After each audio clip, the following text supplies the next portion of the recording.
பஸ்ல நல்ல கூட்டம் இருக்கு, நமக்கு சீட்டு கிடைக்கும். நாம தான் ரிசர்வேஷன் பண்ணிருக்கோம்ல. ரிசர்வேஷன்லாம் ஓகே தான். தண்ணியே கொடுக்காதவனுங்க சீட்டு கொடுத்துருவானுங்களா? இன்னும் ஒரு போலீஸ் படையே நிக்குதுங்களா? போலீஸ் ஆபீசர் தான் கண்டக்டரா? నువ్వు ఎల్లింది బస్సు దిర. என்னடா சொல்றாரு? What's problem sir? నువ్వు యాకే మాట్లాడుదిల్ల? மச்சி நீ கொஞ்சம் இரு, நான் சொல்லி புரிய வைக்கிறேன். அதாவது சார், எங்களுக்கு வந்து no Kannada, only Tamil, little English, you talk I talk. என்ன மச்சான் நான் சொல்றது? ನೀವು ಸತ್ಯವಾದಿ ಹೇಳು. ನೀವು ಪಾಕಿಸ್ತಾನಿ ಉಗ್ರವಾದಿ ಏನು? சார் நாங்க தீவிரவாதிகள் இல்ல, நாங்க இந்தியன் நேஷனல்ஸ். சார் நாங்க வந்து காங்கிரஸ், கம்யூனிஸ்ட், பிஜேபி, நாங்க டீசன்ட் பார்ட்டி சார். சார் நான் ಏನು ಬ್ಯಾಗ್ಲಿ ಏನಿದೆ? சார் அது வந்து அது வந்து சார் நாங்க என்னன்னா நாங்க shooting party sir. Shooting?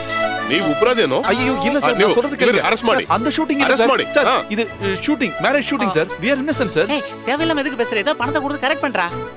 Sir I videographer, this my assistant. ஐயோ இது எப்பறா சொல்லி புரிய வைக்கிறது? சார் நான் வந்து ಎಲ್ಲಿ ಬಾರೋ.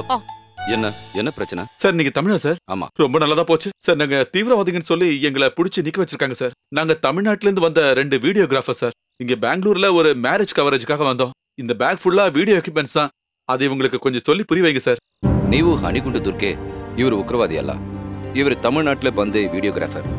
C inspector, he is not A terrorist. ಇವರಿಗೆ ಕನ್ನಡ ಬರುತ್ತಿಲ್ಲ. Language is A problem. ಹೌದಾ? ಹೋಗಿ. என்னத்த சொல்றாரு? ಹೋಗಿ ಹೋಗಿ. ಉள்ள ಪೋ ಸರ್. ஓகே வந்துறடா டேய். சீக்கிரம் வந்துரு.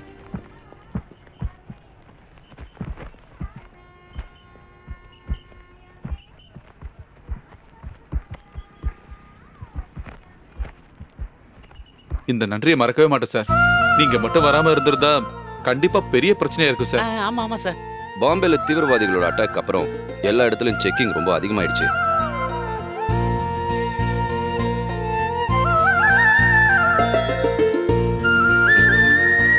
எந்த ஊருக்கு போறீங்க? நாங்க 2 பேரும் சென்னைக்கு போறோம் சார். என் பேரு சதீஷ். நாங்க ஒரு ஸ்டுடியோ நடத்திட்டு இருக்கேன்.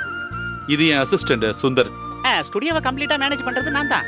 எடிட்டிங், கிராபிக்ஸ், டிசைனிங் எல்லாத்தையுமே பிச்சு உதறிடுவேன். நான் இல்லனா ஸ்டுடியோவே இல்ல சார். என்ன நான் சொல்றது? நானும் சென்னை தான். என் பேர் சுரேஷ். நீங்க என்ன பண்றீங்க சார்? பிசினஸ் பண்ணிட்டு இருக்கேன்.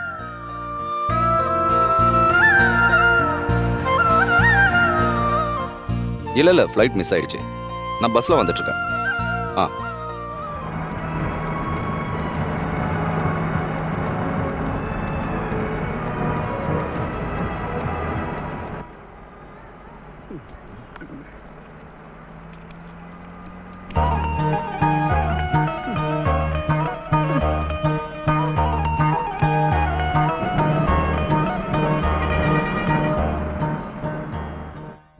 பேக மேல வச்சுட்டு கொஞ்சம் ஃப்ரீயா இருக்கலாம்ல?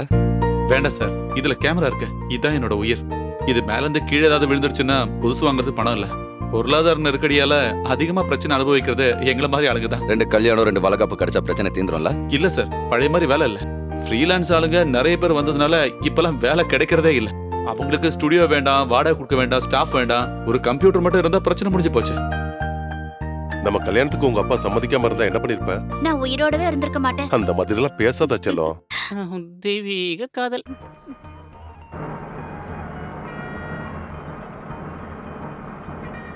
மும்தாஜ் செத்ததுக்கு அப்புறம் ஷாஜஹான் அவளோட ஞாபகமா தாஜ்மஹால் கட்டினாரு. நான் இறந்து போயிட்டா நீங்க என்ன பண்ணுவீங்க? நீ இறந்து போயிட்டா நானும் உன் கூட செத்து போயிருவேன். முட்டா பையன். நானா இருந்தா அவ தங்கச்சி கூட சந்தோஷமா வாழ்வேன்.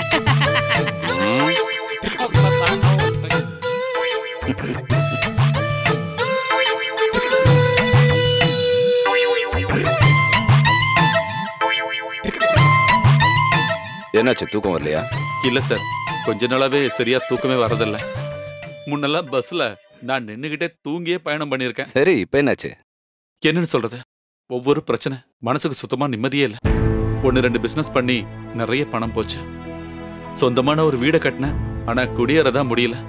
அந்த வீட்டு டாக்குமெண்ட்டை வச்சு ஒரு ஃபினான்ஸ் கம்பெனில இருந்து பணத்தை வாங்கி தான் புதுசா பிசினஸ் ஆரம்பிச்சேன். என்னமோ நான் கையை வச்சா எதுவும் விளங்குறதில்ல. அதெல்லாம் பெரிய கதை சார்.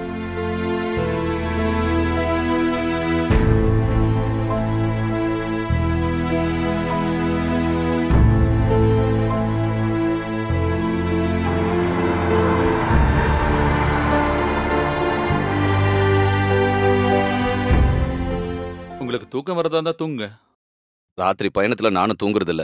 இந்த டிரைவர் தூங்கிட்டாருன்னு வைங்க, இல்ல நான் தூங்குறதுனாலே ஒன்னும் ஆக போறது இல்ல. சொல்ல போனா நம்ம 2 பேருமே இன்னைக்கு தூங்க போறது இல்ல. சரி, நம்ம 2 பேரும் தூங்காம முழிச்சிட்டு இருக்கிறதுனால ஏதாவது பேசிட்டு இருக்கலாமே. கண்டிப்பா சார். நீங்க தப்பா நினைக்கலனா உங்க பிரச்சனை என்னன்னு என்கிட்ட சொல்லுங்க. பிரச்சனைகளை மத்தவங்க கிட்ட சொல்லும்போது மனசுக்கு ஒரு நிம்மதி கிடைக்கும். சொல்றேன் சார், நான் எல்லாமே சொல்றேன். ஒரு வீடியோகிராஃபரா இருந்த எனக்கு மனசுக்குள்ள நிறைய கனவுகள் இருந்தது. Cut cut cut cut. புது பொண்ணோட ஸ்மைல் சரியா வரல, இன்னொரு தடவை ட்ரை பண்ணலாம். சுந்தர், என்ன அந்த ஸ்மைல் எப்படின்னு சொல்லி கொடு. எந்த மாதிரி ஸ்மைல் வேணும்னு சொல்லு. டேய், கல்யாணத்துக்கு அடுத்த நாள் புது பொண்ணோட முகத்துல வர அருமையான அந்த புன்சிரிப்பு, அத கொஞ்சம் சொல்லி கொடு. ஓ, அந்த ஸ்மைல் தான் வேணுமா? இதோ இப்ப சொல்லி கொடுத்துறேன். ஓகேவா? டேய் சுந்தர், நீங்க வா. என்ன என்னாச்சு? டேய், இதுவோட புன்சிரிப்பு. இது முதல்ல பவர் ஸ்டார் நடிச்ச படத்துல அவர் சிரிக்கிற மாதிரியே இருக்கு. ஆஹா. நீ கொஞ்சம் காட்டு.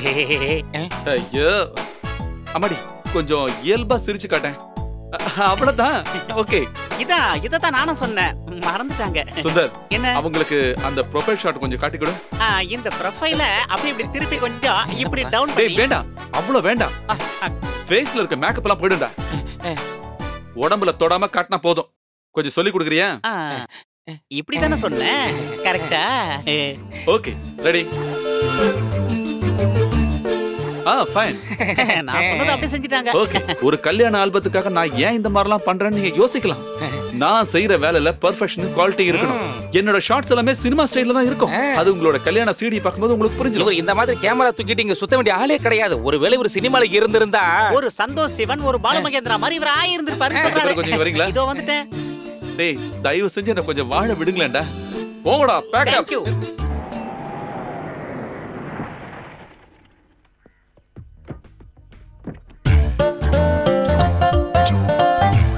குமாரு, அந்த மணில ஒரு பஞ்ச கூடு. டேய், காலிங் பெல் அமுக்க சொன்னேன்டா. அதுவா? புரிகிற மாதிரி சொல்ல வேண்டியதானே? சொல்லிட்டாலும். டேய், நல்லா அமுக்குடா, அப்பதான் உங்களுக்கு கேக்கும். இந்த பெல்ல சவுண்ட் பக்கத்து வீட்டுக்காரனுக்கே கேட்கும் முதலாளி. யாரையும் காணோம். யாரு அது?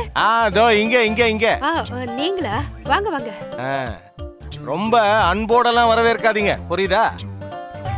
பாக்கும்போது சிரிச்சு பேசி எந்த பிரயோஜனமும் இல்ல. பணத்துக்கு பணம் தான் வேணும். ஐயா, வட்டிக்கு விடுறது புண்ணியத்துக்காக இல்ல, 4 காசு பாக்குறதுக்காக தான்.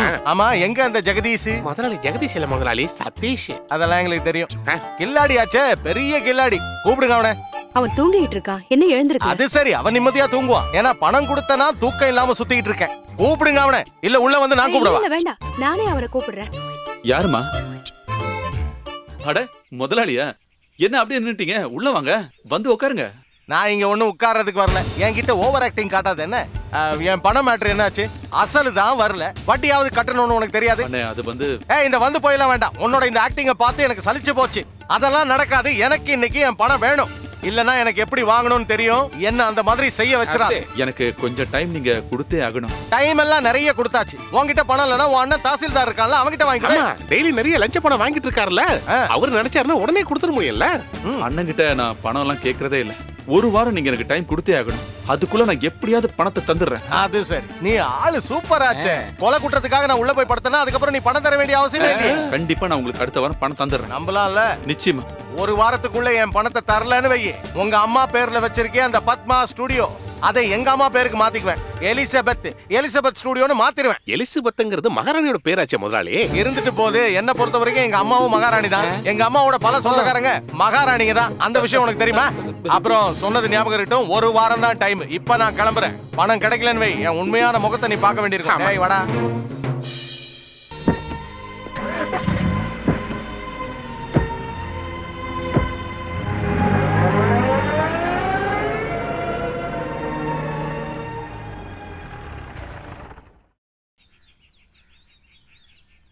சசியாரு.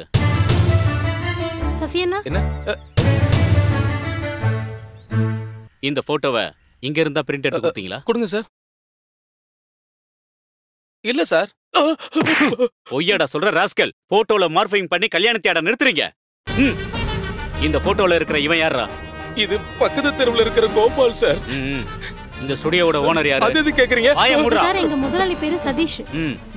இவனை நாங்க கூட்டிட்டு போறோம். அந்த ஆள் வந்தா ஸ்டேஷனுக்கு வர சொல்லு. ஏய் சீக்கிரம் வர சொல்லுமா அவரை.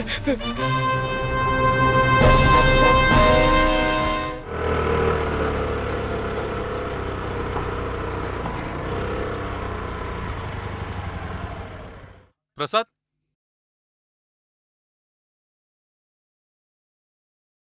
என்னடா என்ன விஷயம்? மொத்தமா பிரச்சனை ஆயிடுச்சு.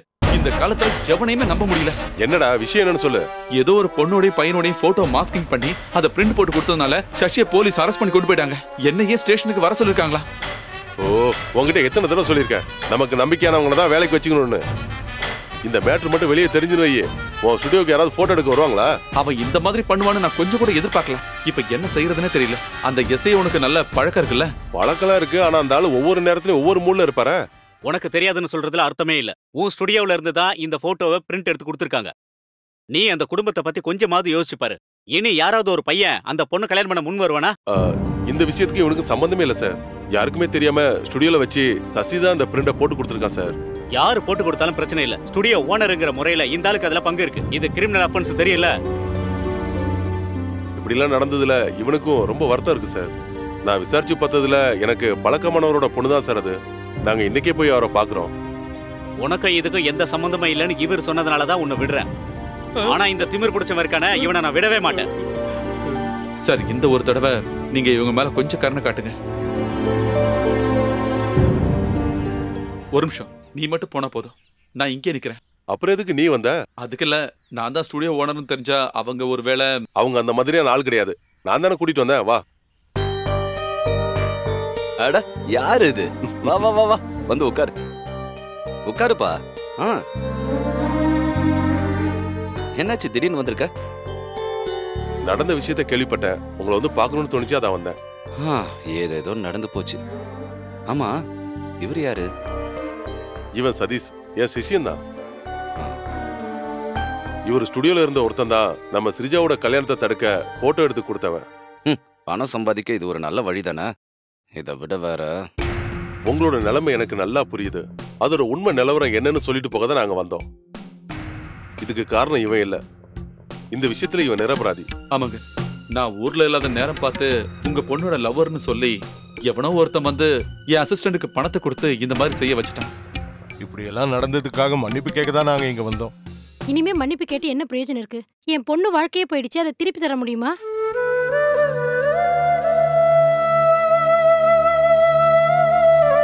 உங்களுக்கு ஏற்பட்ட பாதிப்புக்கு நான் என்ன சொன்னாலும் அதுக்கு பரிகாரம் ஆகாதுன்னு தெரியும்.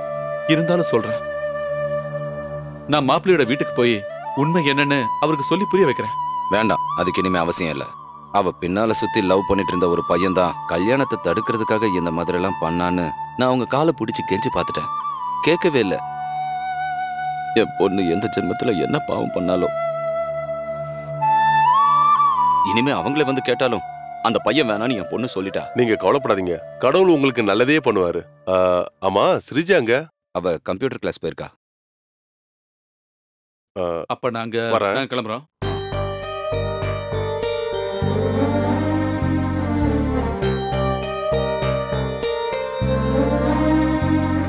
என்னம்மா, படிப்புலாம் எப்படி போயிட்டு இருக்கு?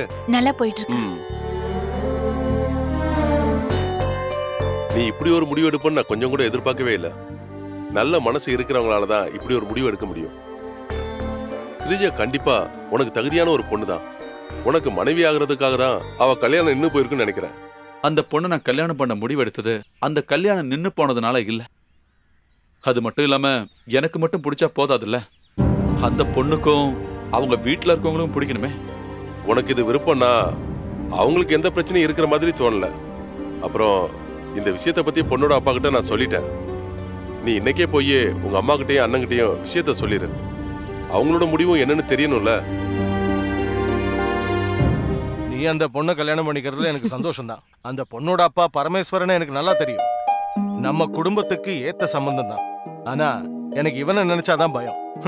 இங்க பாரு, கல்யாணம் முடிஞ்ச அப்புறம் இந்த மாதிரி ஊதாரித்தனமா சுத்திக்கிட்டு இருந்தேன்னு வையே, அதுக்கு கல்யாணமே பண்ணிக்காம இருக்கலாம். அதெல்லாம் கல்யாணத்துக்கு அப்புறம் சரியாயிடுங்க. இவ்ளோ நாளா கல்யாணமே வேண்டான்னு சொன்ன ஆளு இப்போ கல்யாணத்துக்கு சம்மதிச்சது பெரிய விஷயம் தானே. இனிமே 1-2ன்னு பேசி குழந்தைனார் கல்யாணம் நிக்க வேண்டாம். நீ சொல்லுவடி. இத பண்றேன் அதை பண்றேன்னு எவ்வளவு பணத்தை அழிச்சிருக்கான் தெரியுமா இவன். இப்போ ஒரு ஸ்டுடியோ நடத்துறான். கேள்விப்பட்டீங்களா இவன் ஸ்டார்ட் பண்ண வேலைய? அந்த பார்த்த சாரதி இருந்ததுனால போலீஸ் கிட்ட அடி வாங்காம தப்பிச்சான். ஒரு விதத்துல அது நல்லதுதான். அந்த மாதிரி எல்லாம் நடந்ததுனால தானே இவனுக்கு இப்ப கல்யாணம் பண்ணணும்னு ஆசை வந்திருக்கு. என்னம்மா நீங்க இந்த அளவுக்கு அப்பாவியா இருக்கீங்க? இவன் இப்படி ஆனதுக்கு நீங்க தான் காரணம். கல்யாணம் முடிஞ்சதுன்னா எல்லாத்துக்கும் ஒரு மாற்றம் வரும். அப்படிதானடா? ஆமா, அண்ணன் மட்டும் எப்படி இருந்தாரு? அண்ணிய கல்யாணம் பண்ணதுக்கு அப்புறம் தானே மொத்தத்துல அவருக்குள்ளே ஒரு மாற்றம் வந்தது. அப்புறம் நாளைக்கே நீங்க எல்லாருமா சேர்ந்து அவளோட அப்பா கிட்ட பேசணும். பார்த்தாவும் உங்க கூட வருவான். இவர் அர்ஜென்ட் படுறத பார்த்தா நாளைக்கு அந்த பொண்ணை கூட்டிட்டு வந்துருவாருன்னு நினைக்கிறேன். எனக்கு என்னமோ அந்த பொண்ணோட கல்யாணத்தை நிறுத்தினது இவரதான் இருக்குன்னு சந்தேகமா இருக்கு. பாத்தீங்களாமா?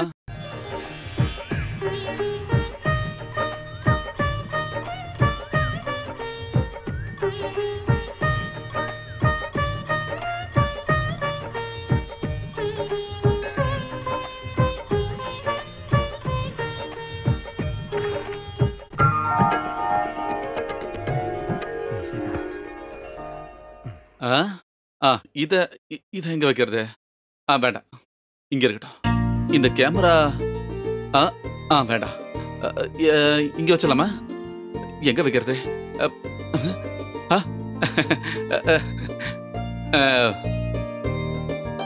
இந்த இல்ல கொடு.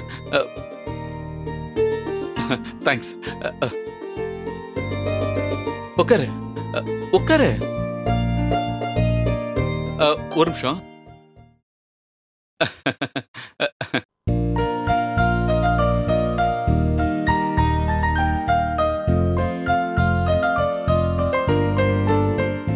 Phone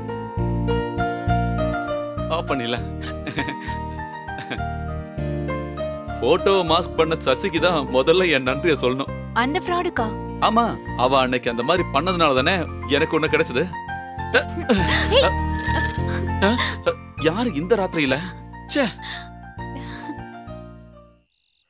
happy married life. Presentation கொடுத்துட்டு ஓடிலான்னு பாக்குறியா? வாடா உள்ள. காலையில கல்யாணத்துக்கு வர முடியாததால முதல்ல சாரி கேட்டுக்கிறேன். என்ன மாதிரி ப்ரொடக்ஷன் மேனேஜர்ஸ்க்கு சொந்த வேலைகளை பாக்குறதுக்கு ப்ரொடியூசர்ஸ் நேரம் தரதே இல்ல. அதுதான் பிரச்சனையே. இந்த அப்படி என்னோட கடமையை நான் செஞ்சுட்டேன். கல்யாணத்துக்கு வரதுக்காக நான் எவ்வளவோ முயற்சி பண்ணி பார்த்தேன். பாண்டிச்சேரி தான் லொகேஷன். பத்தா குறைக்கு அஜித் சார் தான் ஹீரோவே. அதுக்கப்புறம் அங்கிருந்து நகர முடியுமா? யோசிச்சு பாரு. சரி, நான் உடனே கிளம்பிடுறேன்ப்பா.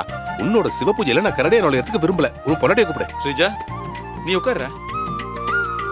ஸ்ரீஜா, என்னடா இது பெரும் தொல்லையா இருக்கு.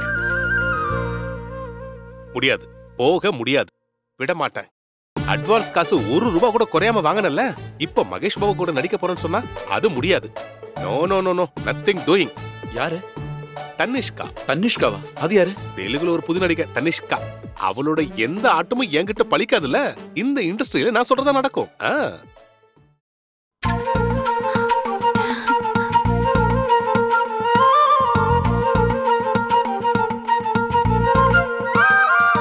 எனக்கு ரொம்ப சந்தோஷமா இருக்குடா. நல்ல மகாலட்சுமி மாதிரி பாசிட்டிவ் எனர்ஜியா இருக்கிற பொண்ணுதான் கிடைச்சிருக்கா. இது ரஃபீக். சொல்லணும்னா என்னோட பெஸ்ட் ஃப்ரெண்டே வந்தான். சினிமால ப்ரொடக்ஷன் கண்ட்ரோலர். நீ அதிர்ஷ்டம் பண்ணவுமா? இவன மாதிரி ஒரு நல்லவனா கிடைச்சதுக்கு நீ போன ஜென்மத்துல புண்ணியம் பண்ணிருக்கணுமா?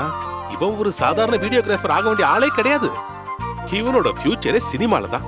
இவன் கண்டிப்பா பெரிய கேமராமேன் ஆவான். அதுல சந்தேகமும் இல்ல. சரி, நீ ஏதாவது சாப்பிட்டியா இல்லையா? நான் சாப்பிட்டுதான்ப்பா வரேன். சரி, குடிக்க ஏதாவது? ஒன்னும் வேண்டாம். சரிம்மா, நான் கிளம்புறேன். என்னோட எல்லா வித வாழ்த்துக்கள்.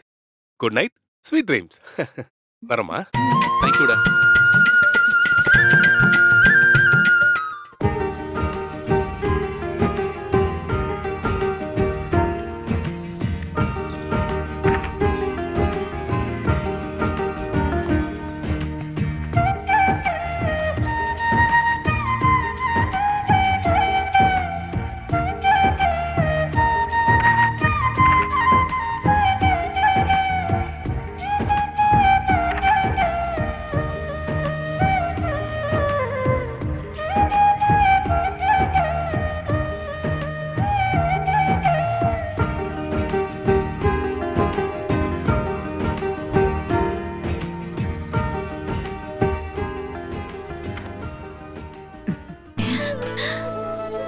சாப்பாட்டுக்கு அது வேணும் இது வேணும்னு அவ எப்பவும் அடம்பிடிக்க மாட்டான். கருணக்கிழங்கு பொரியலும் ரசமும் இருந்தா போதும், அவனுக்கு அதுவே தாராளம். ஆனா அவங்க அண்ணனுக்கு வாரத்துல ஒரு நாளாவது நான்வெஜ் பண்ணி ஆகணும், இல்லனா இங்க பெரிய பிரச்சனையே பண்ணிடுவான். அவனுக்கு கல்யாணம் பண்ணி வச்சதுக்கு அப்புறம் அந்த தலைவலி எனக்கு இல்ல. அவன் பொண்டாட்டி நல்லாவே சமைப்பா. நான்வெஜ் செய்யறதுக்கு எனக்கு தெரியாதே. பொம்பளை பசங்க எல்லாமே கத்துக்கணும். நான் கல்யாணம் முடிச்சு இந்த வீட்டுக்கு வரும்போது என்னோட மாமியார் இந்த வீட்டுல இருந்தாங்க. அவங்க என்கிட்ட சொன்ன விஷயம் என்ன தெரியுமா? கல்யாணம் முடிஞ்சு ஒரு வீட்டுக்கு வர பொண்ணு தெரிஞ்சுக்க வேண்டிய விஷயம் புருஷனுக்கு என்னென்ன பிடிக்குங்கிறதுதான்.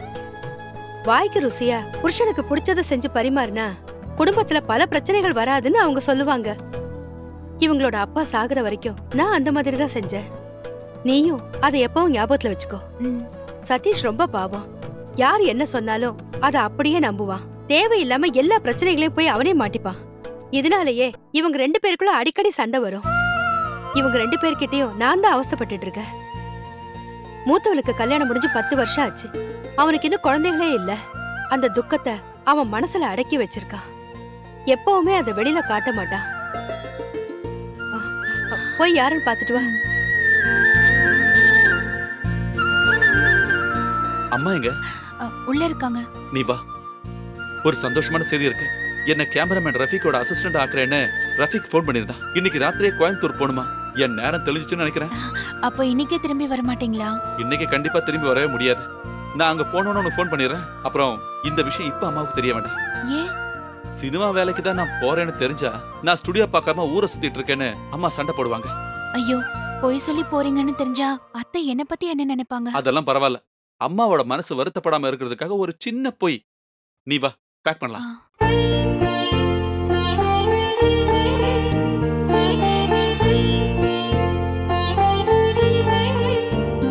ரஃபீக், அடா பயங்கர பசிப்பா. ரொம்ப நேரம் வெயிட் பண்ணி பார்த்தேன், பசி தாங்கல. Train Leto. உட்காரு. சரி, நீ சாப்பிடு. இல்ல வேண்டாம், நான் குளிச்சு ஃப்ரெஷ் ஆகி. குளிக்கிறதெல்லாம் அப்புறம் பாத்துக்கலாம். டைரக்டரோட ரூம்ல கேமராமேனும் ரைட்டர் டிஸ்கஷன்ல இருக்காங்க. நாம அங்க போய் அவங்கள பார்க்கணும்ல. சீக்கிரம் சாப்பிடு. இங்க பாரு, லட்டு மாதிரி சிக்கன் ஃப்ரை, சிக்கன் கறி, மட்டன் கைமா, சப்பாத்தி, சாலடு. ஒரு ரவுண்ட் ஊத்த. வேண்டாம், நான் சாப்பிட மாட்டேன். சாப்பிடக்கூடாது. மது நாட்டுக்கும் வீட்டுக்கும் கேடுன்னு பாட்டிலே எழுதி வச்சிருக்காங்க. அதை தெரிஞ்சு முட்டை பசங்க குடிக்கிறாங்க.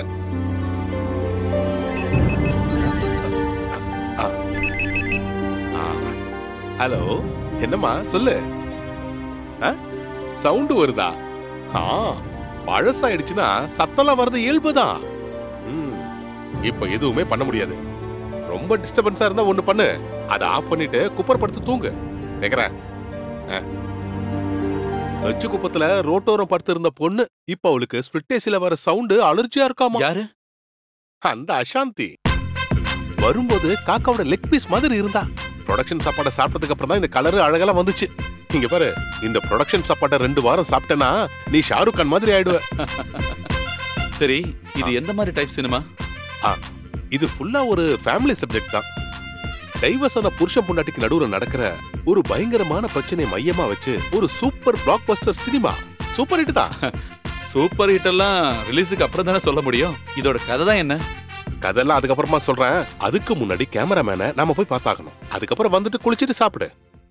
இப்ப படத்தோட 3/4 ஷூட் பண்ணி முடிச்சாச்சு. இனிமே கிளைமேக்ஸ் என்னன்னு முடிவெடுக்காம அடுத்த சீனுக்கு போக முடியாது. May come in sir? Yes. Rafeeq, நாளைக்கு லொகேஷன் ஓகே தானே? Okay sir. சேகர் சார், இதான் நான் சொன்ன ஆளு. ஒரு 5 நிமிஷம் ரஃபீக், இதை நான் முடிச்சுட்டு வந்துடுறேன். இப்ப நம்ம வச்சிருக்கிற கிளைமேக்ஸ் ரொம்ப சாதாரணமா இருக்கு. இந்த ஃபேமிலி சப்ஜெக்ட பொறுத்த வரைக்கும் எதிர்பாராத ஒரு முடிவு தான் கிளைமேக்ஸா இருக்கணும். அப்பதான் லேடிஸை நம்மளால கவர் பண்ண முடியும். நீங்க என்ன சொல்றீங்க சேகர்? கரெக்ட் தான் சார். ஸ்ட்ரைட்டா கதை சொல்லிட்டு போறதுல எந்த பிரயோஜனம் இல்ல. ஒரு ட்விஸ்ட் வேணும். அதத்தான் நானும் சொல்றேன். நீங்க வேற மாதிரி யோசிச்சு பாருங்களேன். 1-2 யோசிச்சிருக்கேன். அதுல பெட்டரானத இப்ப நான் சொல்றேன். லீகலா டைவர்ஸ் ஆகி பிரிஞ்சு இருக்கிற லேகாவுக்கும் ரவிக்கும் குடும்பத்துல இருக்கிற சொந்தக்காரங்க வேற கல்யாணம் பண்ண பாக்குறாங்க. இவங்க 2 பேருக்கும் வேற ஒருத்தர் கூட வாழ்றத பத்தி யோசிக்கவே முடியல. ஆனா அவங்களோட குழந்தை ரவி கூட தான் இருக்கா. குழந்தைய திரும்ப வாங்குறதுக்காக ரேகாவோட அப்பா குடும்ப நல கோர்ட்ல கேஸ் போட்டிருக்காரு. ஆனா குழந்தைக்கு அப்பாவும் வேணும், அம்மாவும் வேணும். இதுக்கு இடையில ரேகாவுக்கு அவங்க அப்பா வேற இடத்துல நிச்சயம் பண்றாரு. ரேகாவுக்கு கல்யாணம் நிச்சயம் பண்ணதை கேள்விப்படுற ரவிக்கு ரொம்ப ஷாக்கா இருக்கு. ரேகா இந்த கல்யாணத்துக்கு சம்மதிப்பான்னு ரவி கொஞ்சம் கூட எதிர்பார்க்கவே இல்ல. 2 பேருக்கும் எதுவுமே செய்ய முடியாத நிலைமை. கல்யாணத்தன்னைக்கு மணமேடையில ரேகா உட்காந்துகிட்டு இருக்கா. பக்கத்துல மணமகன் ஐயரு எதிரில மந்திரம் ஓதிக்கிட்டு இருக்காரு. ஆனா ரேகாவோட கண்கள் யாரையோ தூரத்துல தேடிக்கிட்டே இருக்கு. அந்த ஆடிட்டோரியத்துக்கு பின்னால இருக்கிற ரவி ரேகாவை பாத்துக்கிட்டே இருக்காரு. தான் புருஷன் தன்னை தேடி வந்திருக்கான். ஒண்ணுமே செய்ய முடியாத ரேகாவோட நிலைமை. டென்ஷன். சில நொடிகள்ல சில மாதிரி உட்கார்ந்திருக்க அவ கழுத்துல மணமகன் தாலிய கட்டுறாரு. அப்படியே ரீரே கடிங்க தூக்குறோம். எதுவுமே செய்ய முடியாத ரவி அங்கிருந்து கிளம்புறான். இந்த கிளைமேக்ஸ்ல எந்த புதுமையும் இல்ல. இந்த மாதிரி நிறைய படங்கள்ல வந்திருக்கு. ஆமா சார், இதே மாதிரி ஒரு தெலுங்கு படத்துல கூட நான் பாத்திருக்கேன். புருஷன் இருக்கிற ஹீரோயின் வேற ஒருத்தரை கல்யாணம் பண்ணிட்டா படம் பார்க்க வர லேடிஸ் ஏத்துக்க மாட்டாங்க. இதுலயே வேற ஏதாவது சேஞ்ச் பண்ணுங்க. நானும் யோசிக்கிறேன். சார், நான் ஒரு சஜஷன் சொல்லவா? கம்முனிரா. சாரி சார், ஒண்ணு இல்ல. அவர் ஏதோ சொல்றேன்னு சொன்னார்ல, நல்லா இருந்தா வச்சுக்கலாமே. நீங்க சொல்லுங்க. கிளைமேக்ஸோட சிச்சுவேஷன் அதேதான் சார். மணமேடையில உட்கார்ந்து இருக்கிற ஹீரோயின் கல்யாண மண்டபத்துல முதல் புருஷன் இருக்கான். டென்ஷனோட சில நிமிஷங்கள். தாலி கட்டுறதுக்கு கொஞ்சம் முன்னாடி மம்மி அப்படின்னு ஒரு சின்ன குழந்தை கூப்பிடுறா. ஹீரோயின் பார்க்கும்போது அது தன்னோட குழந்தை தான். மம்மி, டாடி வந்திருக்காங்க, நீங்க வாங்க நம்ம டாடி கிட்ட போலான்னு சொல்லி இந்த ஹீரோயினிய மண்டபத்துல இருக்கிற புருஷன் கிட்ட இந்த குழந்தை கூட்டிட்டு போகுது. அங்க வச்சு அவங்க ஒன்னா சேர்றாங்க. அதுக்கப்புறம் சென்டிமெண்ட்ஸோட சில நிமிஷங்கள். குடும்பமே ஒன்னா சேருது. அங்க இருக்கிறவங்க எல்லாருமே சந்தோஷப்படுறாங்க. இதத்தான் நான் சொல்லலான்னு வந்தேன். குட், நல்லா இருக்கு. லேடிஸுக்கு கண்டிப்பா இந்த கிளைமேக்ஸ் பிடிக்கும். நீங்க என்ன சொல்றீங்க? ரொம்ப நல்லா இருக்கு சார். அப்ப இதை ஃபிக்ஸ் பண்ணிடலாமா? நீங்க ரைட்டரா? பேர் என்ன? சதீஷ். சேகர் சார் கிட்ட கேமரா அசிஸ்டன்ட் சேர்றதுக்காக வந்தான். எதுக்கு நீங்க கேமரா அசிஸ்டண்டா சேர்றீங்க? உங்களுக்கு தான் நல்ல ஸ்டோரி சென்ஸ் இருக்குல்ல. நல்ல கதை பண்றதுக்கு நீங்க ட்ரை பண்ணுங்க. சினிமாவுக்கு இப்ப நல்ல எழுத்தாளர்கள் தான் தேவை. கேமரா அசிஸ்டண்டா நீங்க ஜாயின் பண்ணீங்கன்னா பல வருஷம் கழிச்சு தான் நீங்க படமே பண்ண முடியும். ஆனா இது அப்படி இல்ல. ஒரு படம் கிளிக் ஆயிடுச்சுன்னா அடுத்த படத்துக்கு நீங்க கேட்கிற சம்பளத்தை கொடுப்பாங்க. உங்ககிட்ட நல்ல கதை இருந்தா கொண்டு வாங்க. என்னோட அடுத்த படத்துக்கு உங்க கதையை நான் பயன்படுத்திக்கிறேன். Thank you sir. சரி, அப்ப நம்ம கிளம்பலாம். வர வாங்க. இங்க பாரு, நான் கடைசியா சொல்றேன். இனிமே வீடியோ கேமராவையோ இல்ல ஸ்டில் கேமராவையோ உன் கையில எடுக்கவே கூடாது. மூவி கேமரான்னு சொன்ன மூக்க அப்படியே உடைச்சிரும், தெரிஞ்சுக்க. ஆமா, ஏன்? டேய், டைரக்டர் சார் சொன்னது கேட்டல. அவரோட அடுத்த படத்துக்கு உன்னோட கதையை யூஸ் பண்றதா சொல்லிருக்காரு. சாரோட அடுத்த 2 படத்துக்கும் கதை இன்னும் ரெடி ஆகவே இல்ல. நீ சீக்கிரமா போய் 2-3 கதையை ரெடி பண்ணி சார் கிட்ட வந்து சொல்லு. எவ்வளவு பணம் கிடைக்கும் தெரியுமா உனக்கு? ஒரு படம் மட்டும் ஹிட் ஆயிடுச்சுன்னு வையே, அப்புறம் லட்சக்கணக்கில் கொண்டது உன் கால்ல கொட்டுவாங்க. 1-2 கதையோட சில ஐடியாஸ் மட்டும் என்கிட்ட இருக்கு. நீ ஐடியா பண்ணுவியோ பண்ண மாட்டியோ, சீக்கிரமா கதையை ரெடி பண்ணிடு. சரி, திரும்ப போறதுக்கு ராத்திரி ஏதாவது ட்ரெயின் கிடைக்குமா? ஒரு ராத்திரி கூட அவளை உன்னால பிரிஞ்சு இருக்க முடியல. நீ அதிர்ஷ்டம் பண்ணவண்டா. மகாலட்சுமி மாதிரி ஒரு பொண்ணு கிடைச்சிருக்கா. ஆனா என் நிலைமைய கொஞ்சம் யோசிச்சு பாரு. சண்டை போட்டு போன சைராபானு வரலையா? என்னோட எல்லா நம்பிக்கையும் ஒரு நிமிஷத்துல நொறுக்கிட்டாச்சு. அழகான ஹோம் நர்ஸ் வேணும்னு பத்திரிக்கையில நான் ஒரு விளம்பரம் கொடுத்திருந்தேன். அடுத்த நாள் காலையில அவ திரும்பி வந்துட்டால. பெரிய பிரச்சனை பண்ணாங்களா? பிரச்சனை பண்ணாலா? பெரும் பிரச்சனை பண்ணிட்டால. என்ன பத்தி உனக்கு தெரியும்ல. அவ வயலண்ட் ஆனா, நான் சைலண்ட் ஆயிட்டேன்.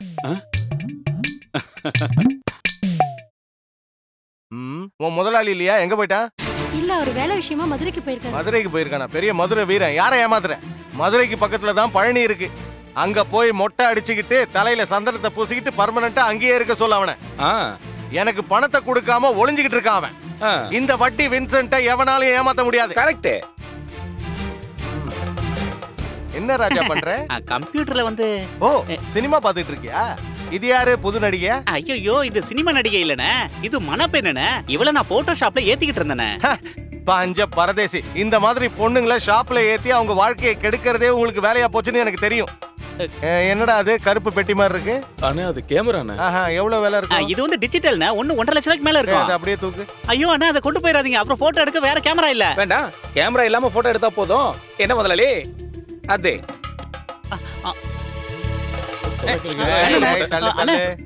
போங்கடா, சும்மா வேடிக்கை பார்த்துட்டு இருக்காத. கார்ல கொண்டு போய் வை. முதலாளி வெயிட்டே இல்ல. இத வச்சு எப்படி படம் எடுக்கலாம்னு நாம கத்துக்கலாம் முதலாளி. இந்த டிவியை கூட எடுத்துக்கலாமா முதலாளி? வேணாண்டா, பசங்க சினிமா பார்த்து கெட்டு நாசமா போட்டோம். கரெக்டா சொன்னீங்க செல்லம். இப்ப அடிக்கிற வெயிலுக்கு கருப்பு கொடையை விட வெள்ளை கொடை தான் ரொம்ப நல்லதான். 18 வயசுல இருந்து அர்த்தராத்திரியில கூட பிடிக்கிறது எங்க முதலாளி பழக்கமா வச்சிருக்காரு. ஆனா இப்பதான் முதல் முறையா கொடையோட நேரத்தை மாத்திருக்காரு. எங்க முதலாளி பத்தி உங்களுக்கு ஒண்ணுமே தெரியாது. என்ன முதலாளி சொல்லட்டுமா? அத கார்ல கொண்டு போய் வை. ஏய், தல தல தல தல. சரி, நான் வரட்டுமா? இப்ப என்ன பண்றது? ஸ்கிரிப்ட் எழுத சொன்னதும் முதல்ல ஞாபகம் வந்ததே உன்னோட இந்த முகம்தான். போங்க. சத்தியமா சொல்றேன், என்னோட அதிர்ஷ்டத்துக்கு எல்லாமே காரணம் இந்த மகாலட்சுமி தானே. எனக்கு சினிமா ரொம்ப பிடிக்கும். எங்க வீட்ல மாசத்துக்கு ஒரு படமாவது பாத்துருவோம். கதை, திரைக்கதை, வசனம்னு ஸ்கிரீன்ல பாக்கும்போது ஜனங்க எதுக்காக கை தட்டுறாங்கன்னு எனக்கு அப்ப தோணி இருக்கு. அதுதான் ஒரு எழுத்தாளனுக்கு கிடைக்கிற அங்கீகாரம், பேனாவோட சக்தி. இந்த விஷயத்தை அத்தை கிட்ட சொல்ல வேண்டாம். வேண்டாம் வேண்டாம், இப்ப சொல்ல வேண்டாம். இப்போதைக்கு சஸ்பென்ஸாவே இருக்கட்டும். எல்லாம் ஓகே ஆனதுக்கு அப்புறம் சொல்லலாம். டேய் சதீஷ், டேய் கொஞ்சம் சீக்கிரமா வாயேன். பெரிய பிரச்சனை ஆயிடுச்சு. என்னாச்சு? அந்த வின்சென்ட் வந்து கேமராவெல்லாம் தூக்கிட்டு போயிட்டான். நீங்க தடுக்க வேண்டியதானே? அவன் பேசிட்டு இருக்கும்போது எடுத்துட்டு போயிட்டான்பா. அது மட்டும் இல்ல, கம்ப்யூட்டரையும் எடுத்துட்டு போறதா சொல்லியிருக்கான். நாளைக்குள்ள பணத்தை கொடுக்கலனா கேமராவும் வித்துருவானா. நான் இல்லாத போது கேமரா எடுத்துட்டு போனது ரவுடிசம். நம்ம கண்டிப்பா போலீஸ்ல கம்ப்ளைண்ட் பண்ண வேண்டியதா. இனி போலீஸ் கேஸ்னு ஊர்க்காரங்களா சிரிக்கணுமா என்ன? வட்டிக்கு பணம் வாங்கி ஸ்டுடியோ ஆரம்பிக்கும் போதே நான் வேண்டான்னு சொன்னேன். கடன் வாங்கினா என்ன? என் வீட்டோட டாக்குமெண்ட் அந்த கையில இருக்குல்ல. அந்த பணத்துக்கு இதுக்கு மேல கேரண்டி தேவையே இல்ல. உன் அண்ணனுக்கு இந்த விஷயம் தெரிஞ்சா பெரிய பிரச்சனை தான். மானம் போயிடுச்சுன்னு சொல்லி என்ன நிம்மதியா இருக்க விட மாட்டான். அப்போ அண்ணனோட மானத்தை பத்தி தான் உங்களுக்கு கவலை இல்ல? அவனுக்கு அவ்வளவு மான ரோஷம் இருந்தா கொஞ்சம் பணம் எனக்கு தர சொல்லு. டேய், இதனால வரைக்கும் அவனுக்கு எவ்வளவு பணம் கொடுத்திருக்கான்? இந்த வீட்டோட பாகத்தை வாங்கி நீ புது வீடு கட்டும் போதும் பணம் கொடுத்து உதவினது அவன் தான். உன் வீட்டு வாடகை மட்டும் மாசம் மாசம் நீ வாங்கிட்டு இருக்கல்ல. எனக்கு தெரியுமா, எது செஞ்சாலும் அண்ணன் செய்யறது தான் சரி. நான் என்ன பண்ணாலும் தப்பு. ஏன்னா அவன் பெரிய தாராச்சே. உங்ககிட்ட நான் என்னன்னு சொல்றது? எனக்கு நீங்க 2 பேருமே ஒண்ணுதான். அவர் இறந்ததுக்கு அப்புறம் ஒன்ன வளர்க்க தான் நான் ரொம்ப கஷ்டப்பட்டிருக்கேன். அவனுக்கு செஞ்சதை விட உனக்கு தாண்டா நான் அதிகமா செஞ்சிருக்கேன். நீ நேரா ஸ்டுடியோக்கு போ.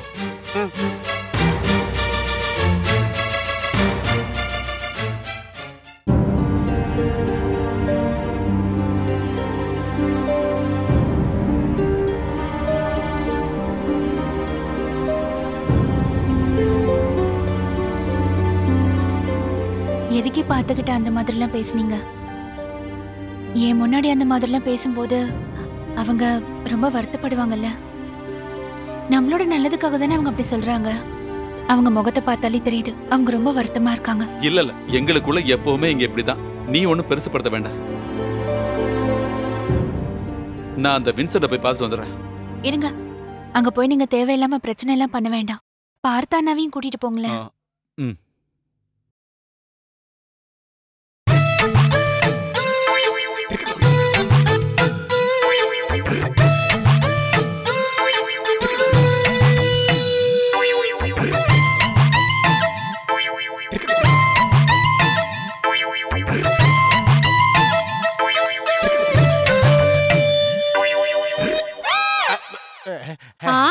இதான் உங்க வேலையா?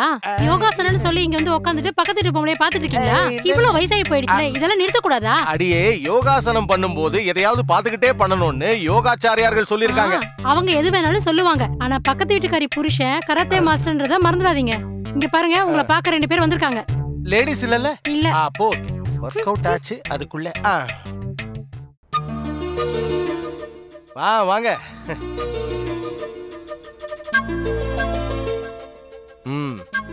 உக்காரு. நான் எதிர்பார்த்தேன் விக்ரமாதித்தனும் வேதாளமும் ஒன்னா சேர்ந்து வருவீங்கன்னு. சொல்றேன்னு தப்பா எடுத்துக்காதீங்க. நீங்க செஞ்சது கொஞ்சம் கூட சரியா இல்ல. நான் இல்லாத போது ஸ்டுடியோக்குள்ள வந்து கேமரா எடுத்துட்டு போயிருக்கீங்களே, இது சரியா? ஏன் தப்புங்கிறியா? தப்புதான் தம்பி, ஏன் தப்புதான். பணத்தை எண்ணி கொடுத்தேன்ல, பணத்தை வாங்க வரும்போது அந்த பழனி முருகனை பார்க்க வர மாதிரியே இங்க வரீங்க. என்ன ஒரு பக்தி, என்ன ஒரு மரியாதை. உன்னோட எந்த பொருளை வேணா எப்ப வேணா எடுத்துக்கலாம்னு எனக்கு கையெழுத்து போட்டு கொடுத்துருக்கல. அப்புறம் என்னடா பெருசா பேசிட்டு இருக்க? இது வெறும் ட்ரெய்லர் மட்டும்தான். பாக்கி பணத்துக்காக ஒரு லாரியை வாடகைக்கு எடுத்துக்கிட்டு உன் வீட்டுக்கே வந்துருவேன். எதுக்கு நான் இப்படி தேவையில்லாம பேசிட்டு இருக்கீங்க? உங்களுக்கு தர வேண்டிய பணத்துக்காக என் வீட்டு டாக்குமெண்ட் நான் உங்ககிட்ட தானே கொடுத்துருக்கேன். டாக்குமெண்ட்டை வச்சுக்கிட்டு என்ன பண்றது? நாக்கு வழிக்கவா? உன் டாக்குமெண்ட்டை வச்சு கோர்ட்டு கேஸ்னு அலையறதுக்கு என்னால முடியாது. கண்டிப்பா அப்படிலாம் நடக்காது. 3 லட்சம் ரூபாய் வாங்கினதுல அவன் நிறைய பணம் கொடுத்துட்டான்ல, பாக்கியையும் கொஞ்சம் கொஞ்சமா கொடுத்துருவான். அந்த கேமராவை திருப்பி கொடுத்துருங்க, இல்லனா அவன் ஸ்டுடியோல இருக்கிற வேலை எல்லாம் நின்னு போயிடும். நிக்கட்டுங்கிறேன், அப்பதானே என் வேலை நடக்கும். நான் 2 நாள் டைம் தரேன், இல்லனா கேமராவை எவனுக்காவது வித்துருவேன். நீ ஸ்டுடியோல இருந்து துரத்தி விட்டியா அந்த சசி பையன்? அவன் அந்த கேமராவை கேட்டுக்கிட்டே இருக்கான். புதுசா ஸ்டுடியோ ஆரம்பிக்க போறானா? அதோட உன் கதை முடிஞ்சிடும். என் கேமரா அவனுக்கு கொடுத்தீங்கன்னா நீங்க கண்டிப்பா போலீஸ் ஸ்டேஷன் வர வேண்டியிருக்கும். என்னடா பயமுறுத்துறியா? வரட்டும்டா போலீஸ். நான் பார்க்காத போலீஸா? போலீஸ் என்ன தூக்குறதுக்கு முன்னாடி நான் உன்னை தூக்கிடுவேன். அப்ப நீ என்ன ரவுடிசம் பண்ணலாம்னு பாக்குறியா? அப்படிலாம் பண்ணணும்னா நீ இன்னொரு தடவை பிறக்கணும். எங்க அம்மாவும் அப்பாவும் இறந்துட்டாங்களே, இல்லைன்னா ட்ரை பண்ணிருக்கலாம். இவனுக்கு கொஞ்சம் டைம் கொடுன்னு உங்ககிட்ட மரியாதையா நான் சொல்லிட்டேன். ஆனா நீ என்கிட்ட ரவுடி மாதிரி பேசுற. உன்னால முடிஞ்சதை நீ செய். வாடா. டேய் இல்லடா, அந்த ஆள் என்ன பண்றான்னு நான் பாக்குறேன். நீ வா. வாடா.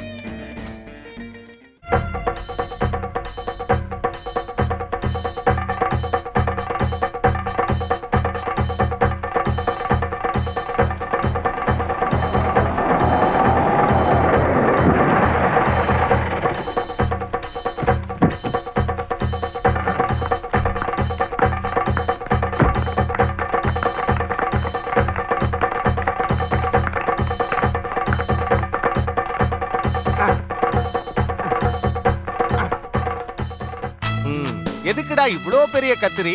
இது ஒண்ணும் தையல் கடை கிடையாதே, சின்னதா வாங்க வேண்டியதானே. ஏன் அனாவசியமா செலவு பண்ற? அண்ணா நான் இத காசு கொடுத்து வாங்கல, பக்கத்து கடையில ஓசில வாங்கினேன். புத்திசாலி பையன், நீ நல்லா வருவடா.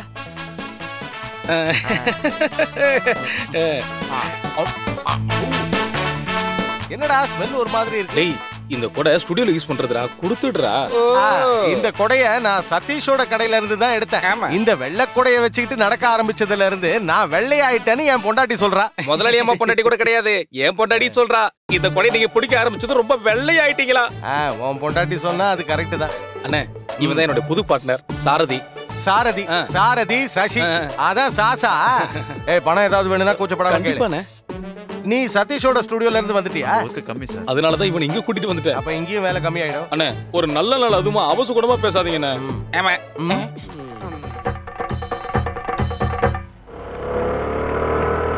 நீங்க தான் இருக்கியா? மனுஷனா பிறந்தா கொஞ்சமாவது நன்றி வேணும்டா. இவ்வளவு காலமா ஃப்ரெண்ட்ஸா இருந்துட்டு அவங்கிட்ட ஒரு வார்த்தை கூட சொல்லாம வந்துட்டியடா. இந்த பரதேசி ஸ்டுடியோல வந்து வேலை பார்க்கறதுக்கு உனக்கு கொஞ்சம் கூட வெக்கமா இல்ல? டேய் நீ எதுவும் சொல்ல வேணாம்டா. உன்னோட ஒவ்வொரு தேவைகளையும் சொல்லி அவங்கிட்ட நீ எவ்வளவு பணம் வாங்கியிருக்க ஞாபகம் இருக்கா உனக்கு? உன் பொண்டாட்டி பிரசவத்துல பிரச்சனை வந்து ஐசியூல இருக்கும்போது அவனோட செயினை வித்து தானடா பில்ல கட்டினா. அந்த நன்றியாவது வேணா உனக்கு? இந்த பரதேசியால தானே நம்ம ஸ்டுடியோட பேரை நாசமாச்சு. இதெல்லாம் தெரிஞ்சு கூட நீ வேணா, இனிமே நீங்க இருக்க வேணாம், வந்து வண்டியில ஏறு வா. நான் அவன்கிட்ட சொல்லிட்டு வந்துடுறேன். யாருகிட்ட சொல்ல போற? வேணாம், எவங்கிட்டே சொல்ல வேணாம். இங்க பாரு, சீக்கிரமா பணம் சம்பாதிக்கணும் ஏதாவது ஐடியா வச்சுக்கிட்டு நீ அவன் கூட இருந்தனா கொஞ்ச நாள் தான், அதுக்கப்புறம் அவன் வெளியில எல்லாம் இருக்க மாட்டான். கண்டிப்பா ஜெயில தான் இருப்பான். நீயும் கூட சேர்ந்து களி தின்னு.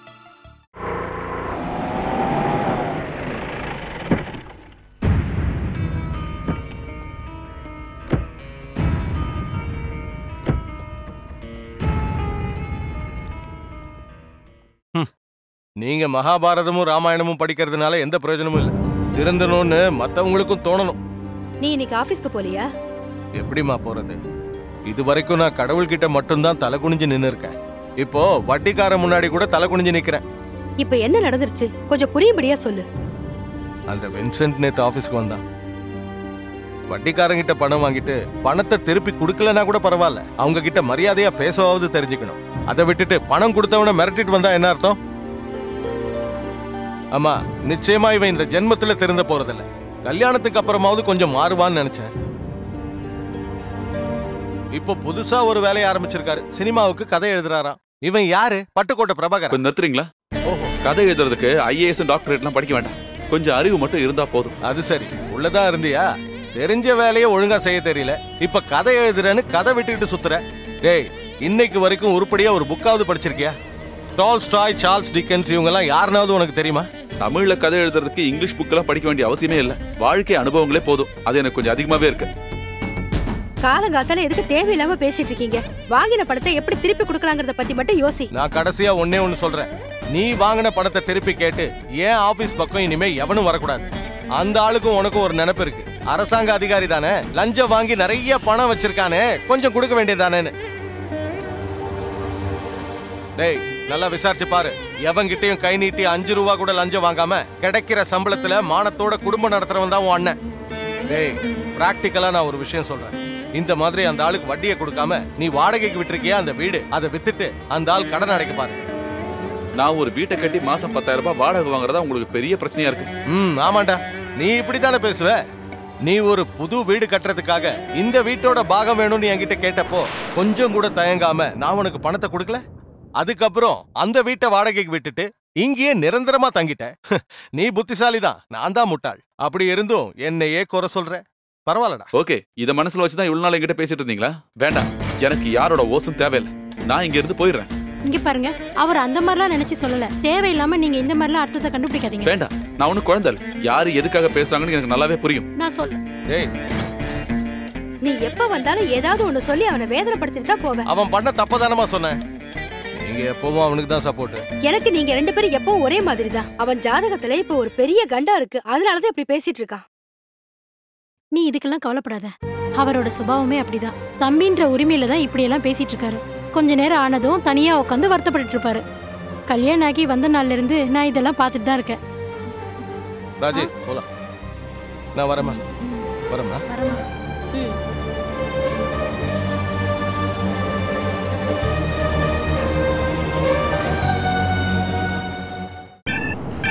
டேய், இந்த வாரம் ஸ்கூல் திறந்துருவாங்க.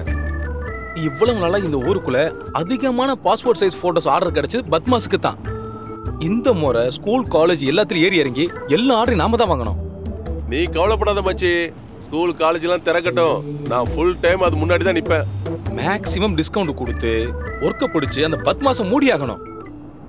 ஒரு ஸ்டுடியோ முன்னேறணும் அப்படின்னா ஸ்கூல் ஒர்க்கை பிடிச்சா மட்டும்தான் முடியும். அதை நீ மறந்துடாத. இனிமே பொம்பளை பிள்ளைங்க போட்டோவெல்லாம் மாஸ் பண்ற வேலையை வச்சுக்காத. அந்த மாதிரி ஏதாவது செஞ்சு மறுபடியும் அந்த இன்ஸ்பெக்டர்ட்ட மாட்டின. ஐயோ, நான் அன்னியோட அந்த வேலையில பாட்டிட்டப்பா.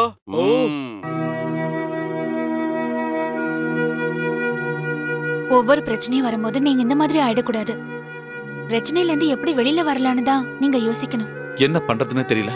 கேமரா இல்லாம ஸ்டுடியோக்குள்ளே போக முடியாது. என் கேமராவை அந்த வின்சன் எடுத்துட்டு போய் சசிக்கு வித்துட்டான். ஒரு புது கேமரா வாங்குறதுக்கு எவ்வளவு ரூபாய் தேவைப்படும்? செகண்ட் ஹேண்ட்ல ஒரு கேமரா வாங்குறதா இருந்தா கூட 50,000 ரூபாய் ஆகும். அப்படின்னா என்கிட்ட இருக்கிற நகையை வித்து செகண்ட் ஹேண்ட்ல ஒரு கேமரா வாங்கிடலாம். வேண்டாம், உன் வீட்ல இருந்து கொடுத்த நகையை அடமானம் வச்சு ஒரு கேமரா வாங்குறது சரியில்லை.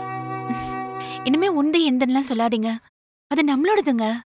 பணம் கிடைக்கும் போது திரும்ப எடுத்துட்டா போச்சு. அண்ணா சொல்லிட்டு போனது கேட்டல. இனிமே இங்க தங்கினா சரிப்பட்டு வராது. அந்த வாடகைக்காரங்களை காலி பண்ண வைக்கணும்னா அட்வான்ஸா வாங்கின 50,000 ரூபாய் திரும்ப கொடுத்தாகணும். உங்க அண்ணா அந்த மாதிரி பேசினாங்கிறதுக்காக நீங்க எந்த போறியா? நான் இந்த வீட்டை நிம்மதியா வாழ்றது உன் பையனுக்கு கொஞ்சம் கூட பிடிக்கல. உன்னை இந்த வீட்டை விட்டு போனவன் சொல்லலையே. நீ தானே அவனுக்கு பொறாம அது எதுன்னு சொல்லி கோவப்பட வச்ச. அவன் சொன்னதுல என்னடா தப்பு இருக்கு? என்ன நடந்தாலும் சரி, நான் இங்க இருந்து போக தான் போறேன். நீங்க என் கூட வரணும். நான் வரமாட்டேன். அப்படின்னா நீ அவங்க கூட தான் போறியா? அப்ப போ. நான் யார் கூடயும் போகல. உங்க அப்பா வாழ்ந்த வீடுடா இது. நான் சாகிறதா இருந்தாலும் இந்த வீட்டுல தான் சாவேன். அம்மா, நீங்க அப்ப இங்க தனியா இருக்க போறீங்களா? தனியா இருந்தா என்ன பிரச்சனை? பிள்ளைங்களுக்கு வேண்டாத அம்மாலாம் ஒண்டிக்கட்டியா தான் வாழ்ந்துட்டு இருக்காங்க. உங்க அப்பா சாகுற வரைக்கும் வாங்கின பணத்தை கேட்டு ஒருத்தன் கூட இந்த வீட்டு வாசல்ல வந்து நின்னதே இல்ல. கடனும் பிரச்சனையா இருந்தா எப்படிடா ஒருத்தனால நிம்மதியா வாழ முடியும்?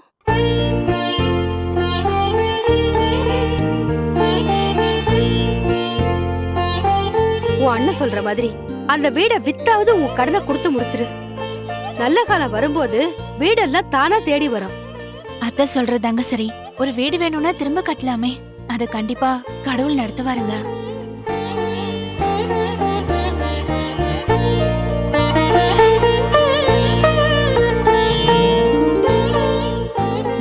என்னங்க, பிளாஸ்க்ல டீ இருக்குங்க. தூக்கம் வரும்போது எடுத்து குடிங்க. வேணும்னா நானும் இங்கே இருக்கேன்.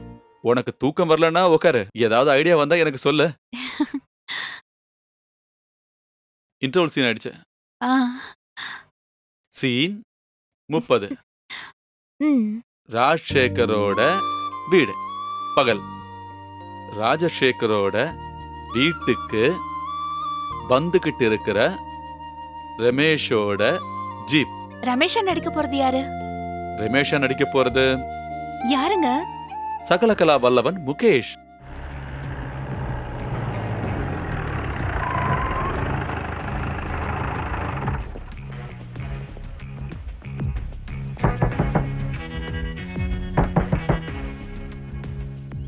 என்னையா உள்ள இருந்து எந்த சத்தமும் காணோம்? உள்ளதான் சார் இருப்பான். திருட்டு பசங்களாச்சே. யோ ராஜசேகர், நான் ஃபுட் இன்ஸ்பெக்டர் ரமேஷ் வந்திருக்கேன். கதவை திறக்கறியா இல்ல உடைக்கட்டுமா?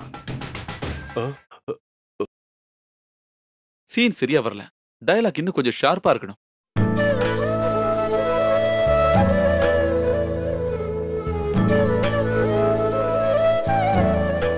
கிடைச்சிருச்சு. சீன் 30. ராஜசேகரோட வீடு. பகல்.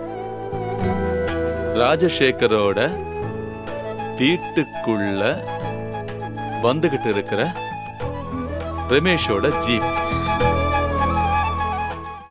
வணக்கம் முதலாளி. யார் நீங்க? ஐயோ, என்ன தெரியலையா? நான் தாங்க ரமேஷ். ஆமாங்க. பாட்டு கவிதைலாம் எழுதுற ரமேஷ் தானே? கவிதை தான் இப்ப செத்துக்கிட்டே இருக்க. அது கவிதா இல்லையே, செத்தது சங்கீதா தானே? ஆமா, சங்கீதமும் இப்ப கொஞ்சம் கொஞ்சமா செத்துக்கிட்டு தானே இருக்கு. விஸ்வநாதனும் ராமமூர்த்தியும் போட்ட சங்கீதம் இப்ப எங்க இருக்கு? எல்லாம் போச்சுல. முதலாளி நீங்க மொத்தமா குழம்பி போயிருக்கீங்க.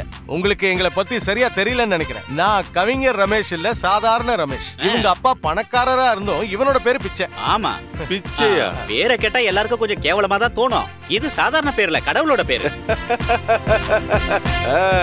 நாங்க SR மசாலா பவுடர் கம்பெனிக்காரங்க. ஓஹோ, SR மசாலா கேட்டிருக்கேன். நாங்க இப்ப பயன்படுத்துறது நாராயணா மசாலா தான். அத கொஞ்சம் மாத்தி எங்களோட இந்த அருமையான SR மசாலாவை பயன்படுத்தி பாருங்களேன். குவாண்டிட்டி கம்மி, குவாலிட்டி அதிகம். குழம்புல இருக்கிற மஞ்சள் கலர் மாதிரி சிகப்பு கலர் கிடைக்கும். இது என்னது, மசாலாவோட சாம்பிளா? இல்ல, உங்க கடையில இருந்து வாங்கின பிரேக்ஃபாஸ்ட் தான். சாப்பிட நேரம் கிடைக்கல, அதனால பார்சல் வாங்கிட்டு வந்துட்டோம். அடடா, அது இப்ப ஆறி போயிருக்குமே. சூடா சாப்பிட்டா தானே அது டேஸ்டா இருக்கும். வாங்க உள்ள உட்காந்து சாப்பிடலாம். அதெல்லாம் வேண்டாம் முதலாளி, நாங்க போகும்போது வண்டியில உட்காந்து சாப்பிட்டுக்கிறோம். அது சரி, உங்க மசாலால என்ன மாயம் சேர்க்கறீங்க? ஐயோ, மாயம்லாம் எதுவுமே இல்ல, எங்களுது சுத்தமான மசாலா. அதனாலதான் உங்க வியாபாரம் இன்னும் முன்னுக்கு வரல. படம் பண்றது தப்பு இல்லையா முதலாளி? என்னையா குற்றம்? மாயம் இல்லனா இந்த காலத்துல மனுஷனே இல்ல. மாயம் சேர்க்காம வியாபாரம் பண்ணனு வையே, உருப்படவே முடியாதியா. ஐயோ முதலாளி, அது பாவம், தப்பு இல்லையா? ஒரு பாவம் இல்லையா. நாம கொடுத்த சாப்பாடை சாப்பிட்டுட்டு எவனும் உடனே சாகாம இருந்தா போதும். அப்போ உங்க ஹோட்டல்லே கலப்படம் பண்றீங்களா? மாயம் சேர்க்காம எப்படியா வியாபாரம் பண்ண முடியும்? முட்டா பையல. என் பேர் அது இல்ல முதலாளி, பிச்சை. ரெண்டு ஒண்ணுதாடா பிச்சை. உங்களை எனக்கு பிடிச்சு போனதாலையும் உங்க மேல அக்கறை இருக்கிறதாலையும் நான் இதை சொல்றேன். எல்லாம் ரகசியமா இருக்கணும். நான் வெஜிடேரியன்ல தான் லாபம் ரொம்ப அதிகம். கொஞ்சம் கூட வேஸ்ட் ஆகாது. இன்னைக்கு மட்டன் மீதி ஆச்சு, நாளைக்கு கட்லட் ஆக்கிடலாம். சாப்பிட்டான மாட்டுக்கறியை எடுத்து அதை ஆட்டுப்பாலோட சேர்த்து வேக வச்சா அது மட்டன் ஆயிரும். காக்கா கறியில நாட்டுக்கோழி முட்டைய உடைச்சு ஊத்தி வேக வச்சேன்னு வையி, அது சிக்கன் ஆயிடும். கறியில மிச்சமாயிடுச்சுன்னா மசாலாவை கழுவிட்டு ஃப்ரிட்ஜ்ல வச்சு 4 நாள் கழிச்சு எடுத்தாலும் அது ஃப்ரெஷ்ஷா இருக்கும். இவ்வளவு நாள் பழசாயிட்டா டேஸ்ட்ல வித்தியாசம் தெரியாதா? அதுக்கு தானே அஜினோமோட்டோ சோடாமாவும் இருக்கு. ஐயோ முதலாளி, இதெல்லாம் சாப்பிட்டா குடல் புண்ணாயிடாதா? இதெல்லாம் சாப்பிடாம இருந்தாலும் கண்டிப்பா வியாதி வரும். பிராண்டிலையும் சிகரெட்லயும் இது உடல் நலத்துக்கு கெடுதல்னு விளம்பரம் கொடுத்து தானே எல்லாரையும் பயன்படுத்த வைக்கிறாங்க. டாக்டர்ஸுங்களுக்கும் ஹாஸ்பிட்டலுக்கும் அப்புறம் மருந்து கம்பெனிக்கும் வியாபாரம் நடக்க வேண்டாமா? அப்படின்னா நீங்க செஞ்சுக்கிட்டு இருக்கிறது ஒரு சமூக சேவை. அதுல என்ன சந்தேகம்? இதுக்கு மேல முதலாளியால என்ன செய்ய முடியும்? உங்களால முடிஞ்சதை நீங்க செய்றீங்க. இதெல்லாம் ஒரு வியாபார யுத்தி தானே. இதெல்லாம் இல்லாம எப்படி வியாபாரத்தை ரன் பண்ண முடியும்? அப்படின்னா இதுதான் உங்களோட வெற்றியின் ரகசியம். அப்ப இனிமே நாம டீலிங்ஸ பத்தி பேசலாம், என்ன சொல்றீங்க? ஆமா, சொல்லுங்க உங்க டேர்ம்ஸ் அண்ட் கண்டிஷனை. சீக்கிரமா சொல்லுங்க சார். மிஸ்டர் ராஜசேகர், ஐ அம் ஃபுட் இன்ஸ்பெக்டர் ரமேஷ். உங்க ஹோட்டல்ல இருந்து நாங்க கைப்பற்றின கெட்டுப்போன ஃபுட்டோட சாம்பிள் தான் இது. கலப்படம் பண்றது எப்படின்னு சொல்லி கொடுத்ததுக்கு ரொம்ப நன்றி. இதுக்கான தண்டனை என்ன தெரியுமா? இந்த விஷயத்தை நீங்க முன்னாடி என்கிட்ட சொல்லி இருக்கலாமே. எதுக்கு தேவையில்லாம இந்த நடிப்பெல்லாம்? என்ன வேணும்னு சொல்லுங்க. எவ்வளவு வேணும்? ராஜசேகர், நீங்க பணத்தை கொடுத்து பல ஆபீசர்ஸ விலைக்கு வாங்கியிருக்கலாம், ஆனா என்கிட்ட அது நடக்காது. ஓஹோ, அதுவும் உண்மைதான். இப்போ பல ஆபீசர்களுக்கு பணத்து மேல அக்கறையே இல்ல. எல்லாருக்கும் தேவை என்டர்டைன்மெண்ட் மட்டும்தான். புரியுது? அதுக்கும் வழி இருக்கு. மைதிலி, எதுக்கு முதலாளி உங்க பொண்டாட்டி கூப்பிடுறீங்க? பொண்டாட்டிலாம் இல்லையா? செல்லம், இந்த ஆபீசர் உள்ள கூட்டிட்டு போய் கொஞ்சம் விலாவரியா பேசிட்டு வா. அட, டைம் வேஸ்ட் பண்ணாம போங்க சார், போங்க. டேய், என்னடா நினைச்சிட்டு இருக்க? பொண்ணை காட்டி இந்த கேஸ்ல இருந்து ஈஸியா தப்பிச்சிடலாம் நினைச்சியா? சும்மா மிரட்டாதீங்க சார். இந்த மாதிரி ராஜசேகர் எவ்வளவோ பாத்துட்டான். போலீஸ்காரங்க நினைச்சே ஒண்ணும் பண்ண முடியல. அப்படி இருக்கும்போது வந்துட்டாரு ஃபுட் இன்ஸ்பெக்டர். ஒழுங்கா அங்க இருந்து போற வழிய பாரு. டேய் ராஸ்கல், நீ மத்த ஆபீசர்ஸ மிரட்டா மாதிரியே இந்த ரமேஷையும் மிரட்டலான்னு பாத்தியா? அடிக்கிற அடியில 32 பல்லும் வெளியே வந்து. சரவணா, பழனி, இவனை அடிச்சு கொள்ளுங்கடா.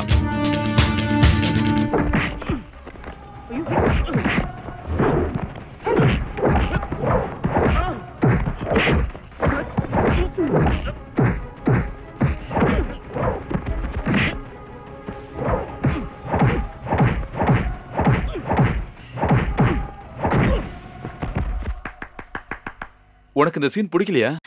பிடிச்சிருக்கேன். அப்புறம் ஏன் கை தட்டல? நானும் கை தட்டணுமா? இப்படி கேட்டா என்ன சொல்றது? என் பொண்டாட்டி கை தட்டினா அது எனக்கு சந்தோஷமான விஷயம் தானே. இந்த ரோல கமலஹாசன் பண்ணிருந்தா ரொம்ப நல்லா இருந்திருக்கும். நான் ஒரு சின்ன எழுத்தாளமா, இப்ப சூப்பர் ஸ்டார்ஸோட டேட்லாம் எனக்கு கிடைக்காது. கடவுள் புண்ணியத்துல இந்த படம் ஹிட் ஆச்சுன்னு வையே, அதுக்கப்புறம் சூப்பர் ஸ்டார்ஸ் வச்சு படம் பண்ணலாம். இங்கதான் இன்டர்வல் வர போகுதா? இதுதானே இன்ட்ரோலுக்கு ஏத்த இடம், அதனால இங்கேயே இன்ட்ரோல் வச்சிடலாம்.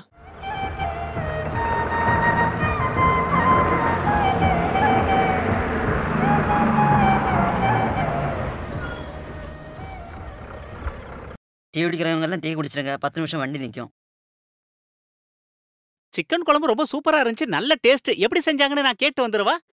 நாளைக்கு காலையில ஊருக்கு போனோடனே ஏதாவது ஒரு ஹாஸ்பிட்டலுக்கு போயே ஆகணும். அதுக்கு உனக்கு வியாதி எதுவும் இல்லையா? எனக்கு இல்லடா, தின்றதே இப்ப உனக்கு ஒரு வியாதி மாதிரி ஆயிடுச்சு. அதை உடனே கண்ட்ரோல் பண்ணனா கண்டிப்பா பெரிய பிரச்சனை ஆயிடும். ஆமா, ஒரு நாளைக்கு 10 வேளை சாப்பிடுறது பெரிய வியாதி பாரு. திங்கிறதுக்கு வாங்கி கொடுத்துட்டு குத்தம் சொல்றதுல எனக்கு பிடிக்காது. நீ வண்டியில ஏறு.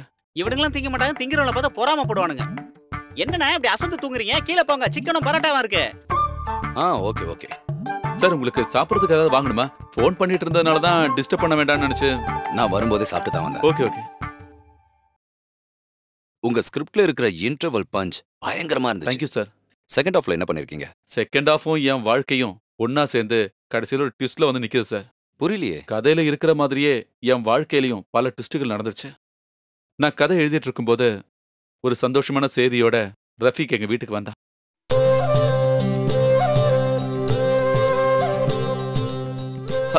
என்ன ரஃபீக் திடீர்னு வந்திருக்க? முதல்ல என்னோட வாழ்த்துக்களை சொல்லிக்கிறேன்.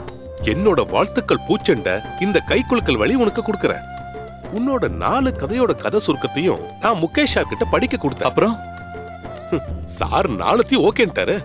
4க்கும் டைலாக் எழுத சொல்லிட்டாரு. இவ்வளவு யதார்த்தமான கதைகளை படிச்சு ரொம்ப நாள் ஆச்சுன்னு அவர் சொன்னாரு. உனக்கு எதுவும் நம்பிக்கை இல்லாத மாதிரி தெரியுதே.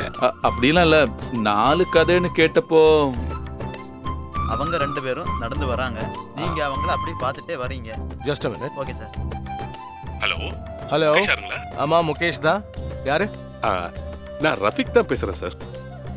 என் ஃப்ரெண்டோட விஷயம் சொல்லியிருந்தல, எழுத்தாளர். ஆமா, சதீஷ் தானே? நீங்க உண்மையிலேயே பெரிய ஆள் தான் சார். அந்த பேரை கூட மறக்கலையே. பக்கத்துல தான் இருக்காரு. இதோ கொடுக்குறேன். இந்த சார் தான் பேசுறேன். பேசு. Hello Mukesh sir. சதீஷ், கதையெல்லாம் எனக்கு ரொம்ப பிடிச்சு போச்சு. எல்லாமே வித்தியாசமா இருக்கு. Thank you sir. எவ்வளவு சீக்கிரம் முடியுமோ அவ்வளவு சீக்கிரம் வசனங்களையும் எழுதிருங்க. ப்ராஜெக்ட் எல்லாத்தையும் நானும் ரஃபீக்கும் சேர்ந்து பிளான் பண்ணிக்கிறோம். இதுக்கு உங்ககிட்ட எப்படி நன்றி சொல்றதுன்னு எனக்கு தெரியல சார். எதுக்கு? வித்தியாசமான கதைகளை வரவேற்றாதான் சினிமா நல்லா இருக்கும். இந்த காலத்துல வித்தியாசமான கதை இருந்தாதான் ஜனங்க படம் பாக்குறாங்க. எனக்கு நேரா வந்து உங்களை பார்த்தா நல்லா இருக்கும்னு தோணுது. ஒரு அப்பாயின்மெண்ட் கொடுத்தீங்கன்னா? அதுக்கு என்ன, எப்ப வேணாலும் வாங்க. போனை கொஞ்சம் ரஃபீக் கிட்ட கொடுங்க. கொடுக்குறேன் சார். சொல்லுங்க சார். நீ சதீஷை கூட்டிட்டு ஒரு நாள் இங்க வா, விளவரியா பேசிடுவோம். ஓகே சார், நான் நேர்ல வந்து பாக்குறேன். Okay okay. ட்ரீட் வைக்கணும். என்ன வேணும்?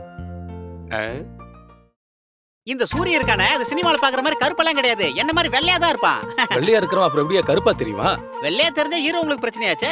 சதீஷ், உன் சினிமால எனக்கு ஏதாவது வேஷம் கிடைக்குமா? உனக்கு அந்த அளவுக்கு ஆசை இருந்தா கண்டிப்பா செஞ்சிடலாம். என்ன உங்களுக்கு சான்ஸ் கிடைக்கிறது கொஞ்சம் கஷ்டம் தான். தம்பி ராமையாவும் பிரகாஷ் ராஜும் இருக்கிறதுனால உங்களுக்கு கொஞ்சம் பிரச்சனை தான். நீ எனக்கு கண்டிப்பா சான்ஸ் தரேன்னு சொல்லிருக்கல, அதை மறந்துடாத. என்ன டேய், உன் கதையில இவனுக்கு ஏத்த மாதிரி ஆதிவாசி கேரக்டர் இருக்கா? இங்க பாரு, என் கதை முதல்ல சினிமாவா ஆகட்டும்.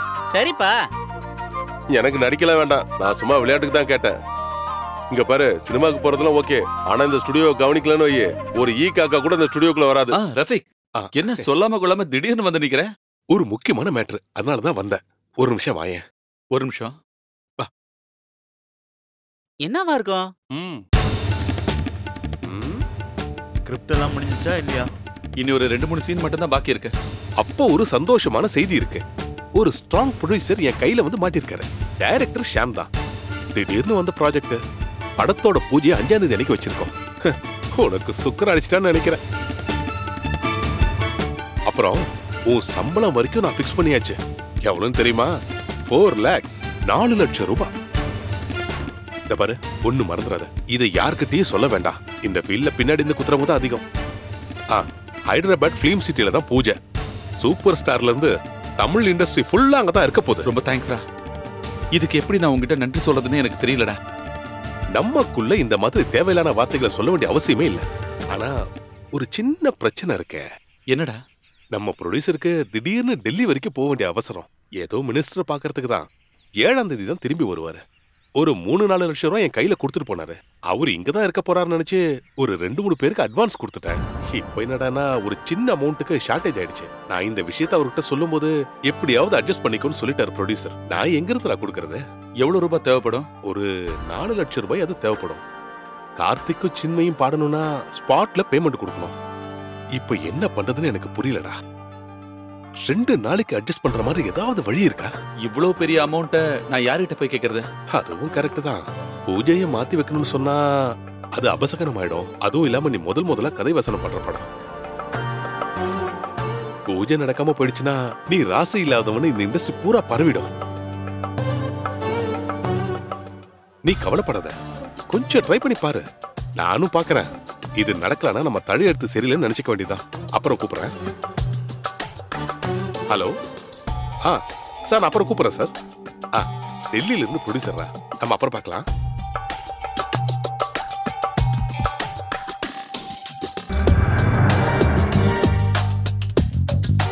கடவுளே, 4 லட்சம் ரூபாய்க்கு நான் எங்க போறது?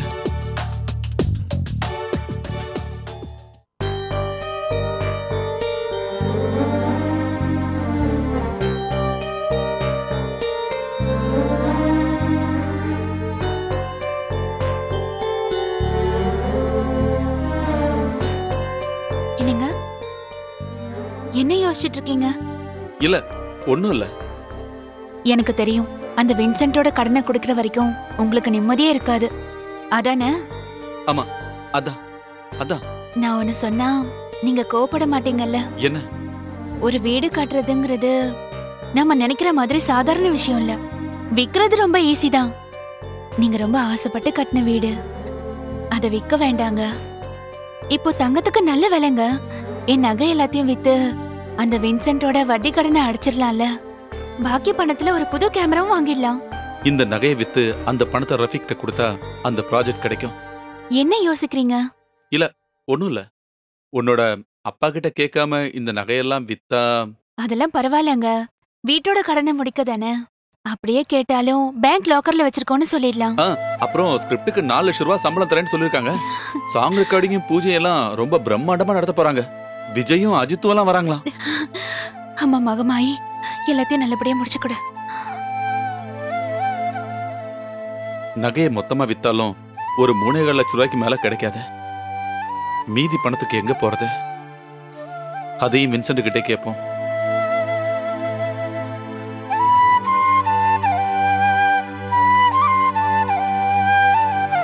கடவுள் புண்ணியத்துல இந்த ப்ராஜெக்ட் ஜெயிச்சா எனக்கு கண்டிப்பா நிறைய ப்ராஜெக்ட்டுங்க வரும். அப்போ உனக்கு இந்த மாதிரி நிறைய நகைங்க நான் கண்டிப்பா வாங்கி தருவேன். காசு தேவைப்படும் போது இந்த வின்சென்ட் வேணும், பணத்தை திருப்பி கேட்டா ஆளுங்களை கூட்டிட்டு வந்து மிரட்டுறானுங்க. ஆமா, தேவையில்லாம இப்ப அதெல்லாம் எதுக்கு பேசுறீங்க? அவனோட சுபாவம் தான் உங்களுக்கு தெரியும்ல. சரி, உன் வீட்டுக்கு இடத்துக்கும் சேர்த்து எவ்வளவு பணம் வேணும்? குறைஞ்சது ஒரு 10 லட்சமாவது கிடைக்கணுங்க. அதுவும் கரெக்ட். கிடைக்கும்.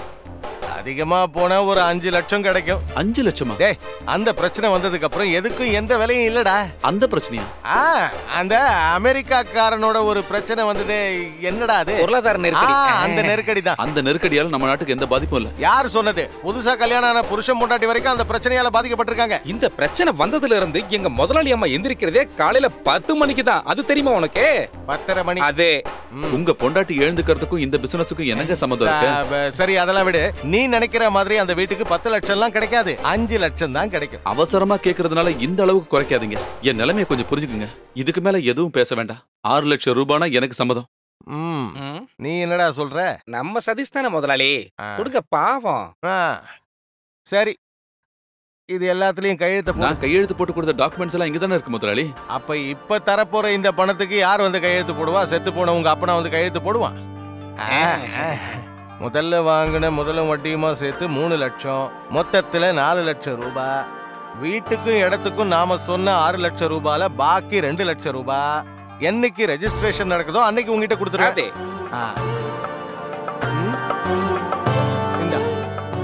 God bless.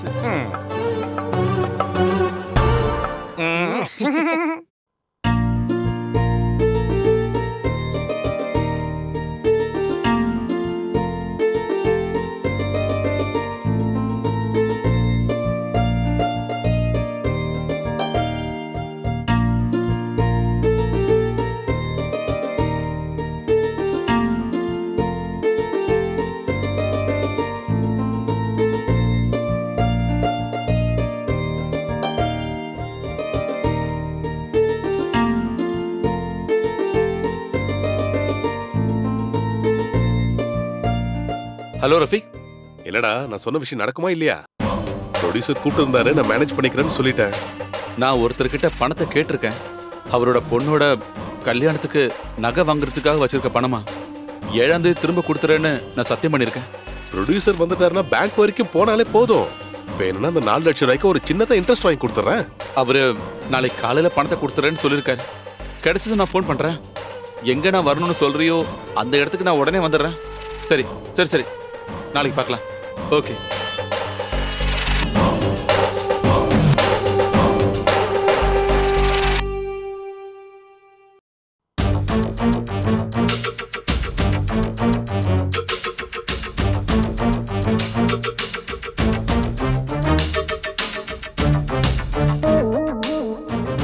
இந்த ஸ்விம்மிங் பூல் எங்க இருக்கு? அதோ அங்க இருக்கு சார். தேங்க்ஸ்.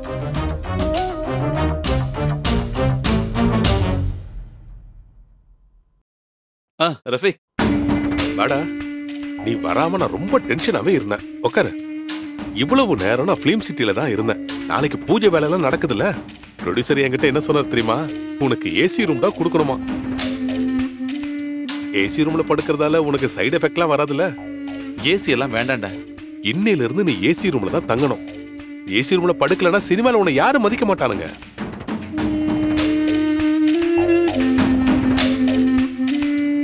இந்த 4 லட்சம் ரூபாய் இருக்கு, என்ன பாத்துரு. அதெல்லாம் வேணாண்டா. ப்ரொடியூசர் வந்த உடனே இந்த பணத்தை வாங்கி கொடுத்துறா. அத பத்தி நீ பயப்பட வேண்டாம். இந்த பணத்தை நான் வாங்கி கொடுத்துறேன். ரூமுக்கு போய் குளிச்சுட்டு ஃபுட் ஆர்டர் பண்ணி சாப்பிடு. நம்ம ஒண்ணா சாப்பிடலாம். டேய், எனக்காகலாம் காத்துக்கிட்டு இருக்க வேண்டாம். நான் உடனே ஃபிலிம் சிட்டி போய் ஆகணும். நாளைக்கு பாப்போம். என்னோட ஸ்கிரிப்டை நீ கொஞ்சம் படிச்சு பாக்குறியா? நான் படிக்கிறதால எந்த பிரயோஜனமும் கிடையாது. டைரக்டரும் ப்ரொடியூசரும் தான்டா இதை படிக்கணும். ராத்திரி உனக்கு டைம் இருந்ததுன்னா இன்னும் கொஞ்சம் சீன்ஸ் எழுதிக்க. ஏசி ரூம்ல படுக்கும்போது ஐடியாஸ் நிறைய வரும்டா. பாரு, நாளைக்கு காலையில 9 மணிக்கு ரெடியா இரு. நாம 2 பேரும் சேர்ந்து ஸ்டுடியோக்கு போலாம். வா.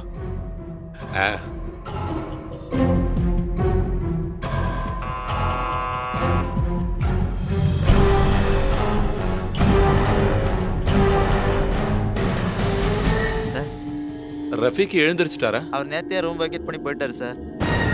ஃபிலிம் சிட்டிக்கு போனாரு? அது தெரியல சார்.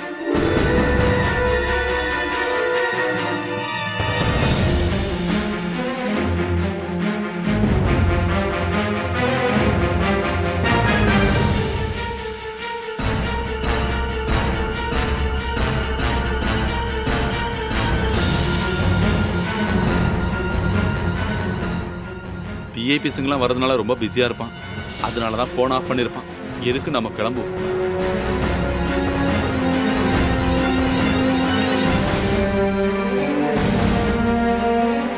எக்ஸ்கியூஸ் மீ சார், இங்க ஒரு புது படத்தோட பூஜை நடக்குன்னு சொன்னாங்க. எங்கன்னு தெரியுமா? பூஜையா? டைரக்டர் ஷாமோட புது படம். பூஜைக்கு யாரும் புக் பண்ணலையே. நீங்க இடம் மாதிரி வந்துட்டீங்கன்னு நினைக்கிறேன். பக்கத்துல ஒரு ஸ்டுடியோ இருக்கு, அங்க கேட்டு பாருங்க.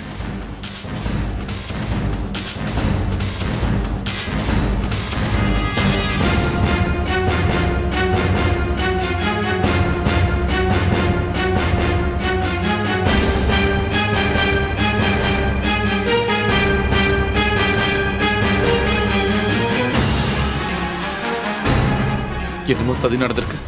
அந்த 4 லட்சம் ரூபாய் எடுத்துக்கிட்டு அவன் என்ன ஏமாத்திருப்பானா?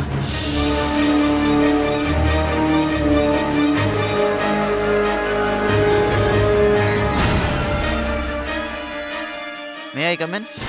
S, come in. Sir, bill 1315 ரூபாய். அப்ப ரஃபீக் இதுக்கு பணம்லாம் தரலையா? நீங்க பே பண்றதா அவர் சொன்னார் சார். கடவுளே, என் கையில வெறும் 1200 ரூபாய் மட்டும்தான் இருக்கு. ஊருக்கு திரும்ப போகணும்னா ஒரு 200 ரூபாய் தேவைப்படும். இங்க பாரு, ஒரு 215 ரூபாய் கம்மியா இருக்கு. ஒரு 2 நாளைக்குள்ள நானே இங்க கொண்டு தந்துடுறேன்னு சொல்லு. அது மேனேஜர் ஒத்துப்பாரான்னு தெரியல சார். அப்படின்னா அதுக்கு பதிலா என்னோட மோதிரம் இருக்கு, அதை கொடுத்துறேன், போதுமான்னு கேளு. சரிங்க சார்.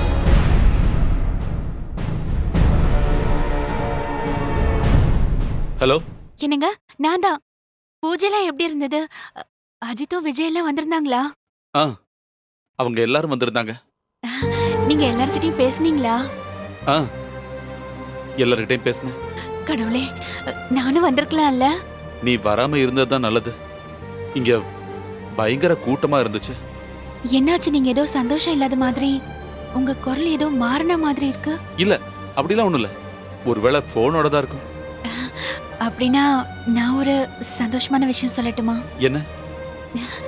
நம்ம சந்தேகம் கிளியர் ஆயிடுச்சு.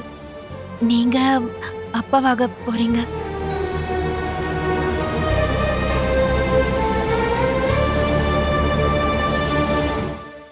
என்னங்க எதுவும் பேச மாட்டீங்க? இல்ல, ஒண்ணும் இல்ல. இந்த சமயத்துல நான் உன் பக்கத்துல இல்லைங்கிற வருத்தம் தான் எனக்கு. நான் உடனே புறப்பட்டு வந்துடுறேன். சரிங்க, வச்சிடுறேன். சரி.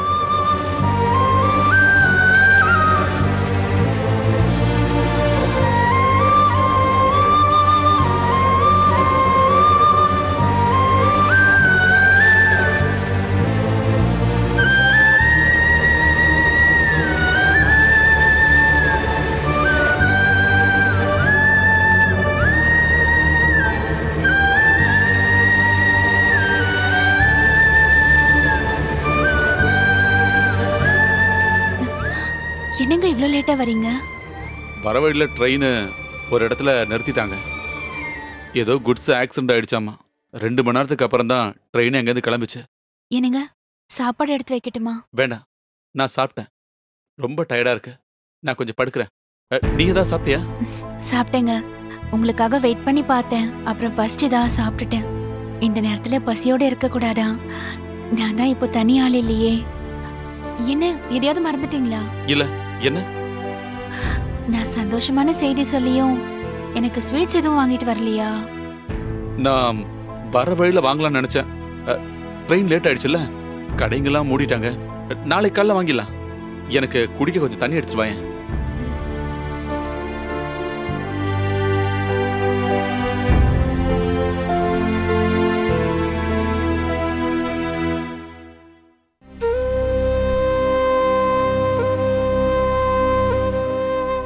அதுவும் இல்லாம நீ முதல்ல கதை வசனம் பண்ற படம். பூஜை நடக்காம போயிடுச்சுன்னா நீ ராசி இல்லாதவனு இந்த இண்டஸ்ட்ரி பூரா பரவிடும்.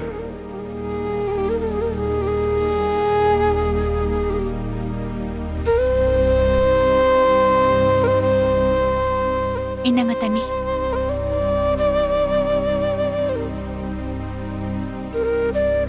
என்னாச்சு உங்களுக்கு? இல்ல, ஒண்ணும் இல்ல. ஒரு மாதிரியா இருக்கீங்களே. ரொம்ப டயர்டா இருக்கு. அந்த லைட் ஆஃப் பண்ணிட.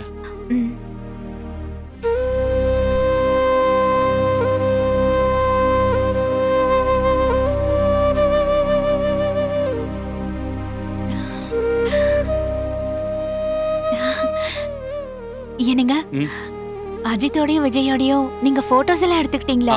எடுத்துக்கிட்டேன். அந்த போட்டோவை நம்ம வீட்ல ஃப்ரேம் பண்ணி மாட்டி வைக்கணும். வைக்கலாம்.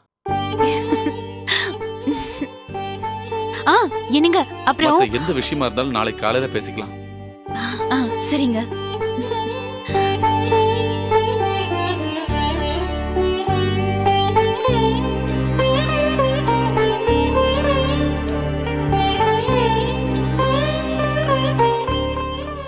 நகையை விக்கிறதுக்கு முன்னாடி என்கிட்ட ஒரு வார்த்தை கேட்டிருக்கலாம்ல. தேவையில்லாத எல்லா வேலையும் பண்ணிட்டு கடைசியா தான் இங்க வருவ. ரஃபீக் எனக்கு ரொம்ப வருஷமா பழக்கண்டா. அவன் தானே கேமராமேனே டைரக்டர் எல்லாம் எனக்கு இன்ட்ரோடியூஸ் பண்ணி கொடுத்தான். முதல்ல ஒரு சான்ஸ் கிடைச்சு அது கை நழுவி போயிடக்கூடாதுன்னு நினைச்சேன். அவன் இப்படி ஏமாத்துவான்னு எனக்கு தெரியுமா? பூஜை போட கூட காசு இல்லாத ப்ரொடியூசர் தான் லட்சக்கணக்கில் பணத்தை போட்டு படம் எடுக்க போறாரா? அவனை விடவே கூடாது. போலீஸ்ல கம்ப்ளைண்ட் கொடுத்து பிடிக்கிறோம். அது வேண்டாம். போலீஸ்ல கம்ப்ளைண்ட் பண்ணா அம்மா ஸ்ரீஜா எல்லாருக்குமே தெரிஞ்சிடும். சரி, நீ எதுக்கும் கவலைப்படாத. கோயம்புத்தூர்ல இருக்கிற வீட்டுக்கு போய் நம்ம விசாரிச்சு பார்ப்போம். அவன் எங்க இருக்கான்னு அவங்க வீட்டுல இருக்கிறவங்களுக்கு தெரிய வாய்ப்பு இருக்குல்ல. அம்மா, சதீஷ் வீட்டுல இல்ல? இருக்காப்பா. சதீஷே, நீ உட்காருப்பா, நான் டீ எடுத்துட்டு வரேன். இல்ல வேண்டாமா. 2 நாளைக்கு முன்னாடி ஜுவல்லரி ஷாப்புக்கு போய் நகையை வித்தியா? ஏன் பேசாம இருக்க? கேக்குறேன்ல. அது வின்சென்டோட பணத்தை கொடுத்து டாக்குமெண்ட் திரும்ப வாங்குறதுக்காக தான். டாக்குமெண்ட் திரும்ப வாங்கினியா? அதுக்கு மேல அவர்கிட்ட 1 லட்சம் ரூபாய் வாங்கிக்கிட்டு வீட்டை விற்கிறேன்னு கையெழுத்து போட்டு கொடுத்துருக்கேன். அந்த 4.5 லட்சம் ரூபாவை என்ன பண்ண? என் ஃப்ரெண்டோட ஒரு அவசர தேவைக்காக நான் அவன்கிட்ட கொடுத்துட்டேன். டேய், நீ சொல்றதெல்லாம் பொய்ன்னு உன் முகத்தை பார்த்தாலே நல்லா தெரியுது. நீ என்ன செஞ்சாலும் எனக்கு தெரிஞ்சிடும். அதுக்கு காரணம் நீ டெபுட்டி தாசில்தார் சுகுமாரோட தம்பி. இந்த ஊர்ல எது நடந்தாலும் எனக்கு தெரியாம இருக்காது. இந்த விஷயம் எல்லாம் உனக்கும் தெரியுமா? வீட்டோட கடனை முடிச்சு டாக்குமெண்ட்டை திரும்ப வாங்குறதுக்கு தான் நகையை கொடுத்தேன். அந்த பணத்தை ஃப்ரெண்டுக்கு கொடுத்து அவனுக்கு ஹெல்ப் பண்ணிருக்காரு. பெரிய வள்ளலாச்சே.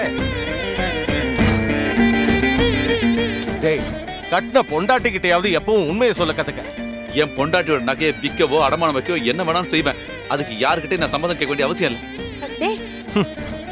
பாத்தீங்கல்ல, அவன் சொல்லிட்டு போறத கேட்டீங்கல்ல. இவன் இப்பதான் வாழ்க்கைய ஆரம்பிச்சிருக்கான். இவன் இப்படியே போனான்னு வைங்க, கடைசியில தலை சாய்க்கிறதுக்கு ஒரு இடம் கூட இல்லாம ரோட்ல சுத்திக்கிட்டு இருப்பான். அது நடக்க கூடாதுன்னு தான் சொல்றேன். அவனுக்கு விருப்பம் இல்லைன்னா அவனோட எந்த பிரச்சனையிலும் நான் தலையிட மாட்டேன்.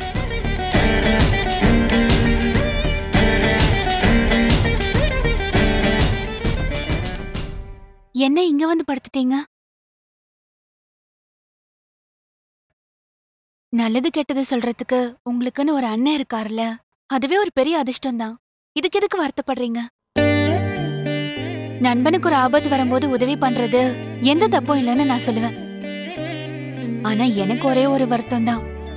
என்கிட்ட ஏன் நீங்க போய் சொன்னீங்க?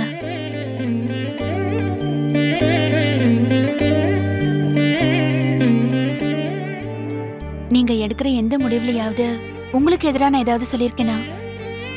நீங்க சொல்றத கேட்டுக்கதாங்க எனக்கு தெரியும், எதிர்க்க எனக்கு தெரியாது. நீங்க எதுக்கும் கவலைப்பட வேண்டிய அவசியமே இல்ல. ஃப்ரெண்டுக்கு கொடுத்த பணம் திரும்ப கிடைக்கும் போது வின்சென்ட் கிட்ட அந்த பணத்தை கொடுத்து டாக்குமெண்ட்டை திரும்ப வாங்கிடலாம். நான் சொன்னது எல்லாமே போய். உன் நகையை வித்து எனக்கு கிடைச்ச மொத்த பணத்தையும் கொடுத்தது அந்த ரஃபிக்கு தான்.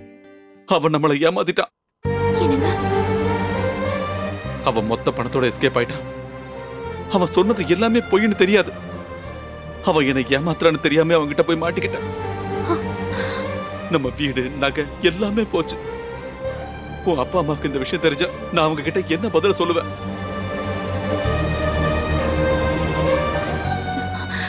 நீங்க தேவையில்லாம இந்த மாதிரி வருத்தப்படாதீங்க. நான் தங்கியிருந்த ஹோட்டலோட பில்ல கொடுக்க முடியாம என் கையில இருந்த மோதிரத்தை அவங்க கிட்ட அடமானமா வச்சுட்டு தான் வந்தேன். நகையை திரும்ப நம்மளால வாங்க முடியுங்க. ஆனா குடும்பத்துல ரொம்ப தேவையானது பாசமும் அன்பும் சந்தோஷமும் தாங்க. அதெல்லாம் இல்லாம நகைங்கெல்லாம் உடம்புக்கு வெறும் பாரமா தாங்க இருக்கும். எனக்கு நகைங்களை விட அதிகமா தேவைப்படுறது உங்களோட பாசம் தாங்க.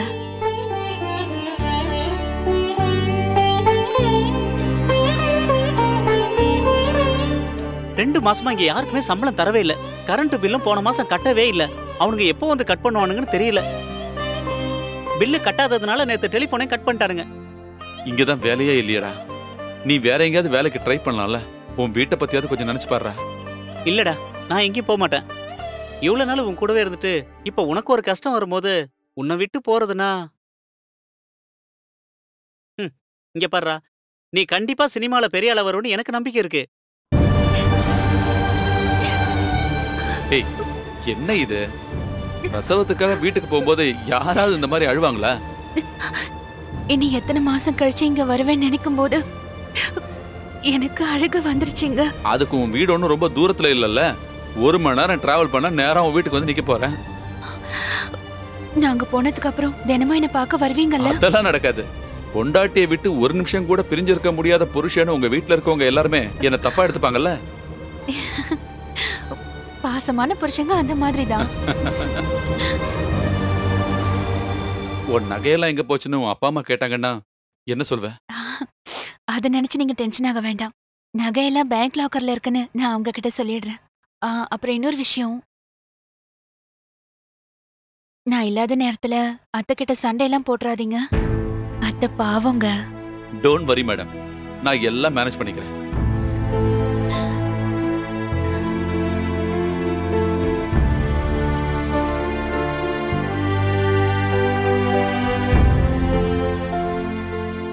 ஏமா, என்ன இது?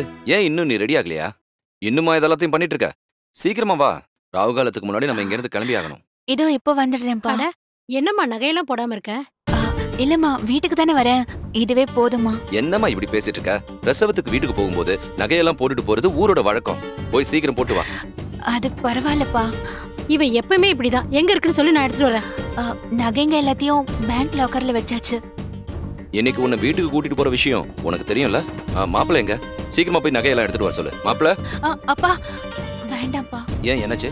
விஷயம் என்னன்னு சொல்லு. அது நகையெல்லாம் லாக்கர்ல வைக்கல. இங்க அவருக்கு அவசியமா தேவைப்பட்டதுனால நகை எல்லாத்தையும் அவர் விற்க வேண்டியதா ஆயிடுச்சு. வித்துட்டானா?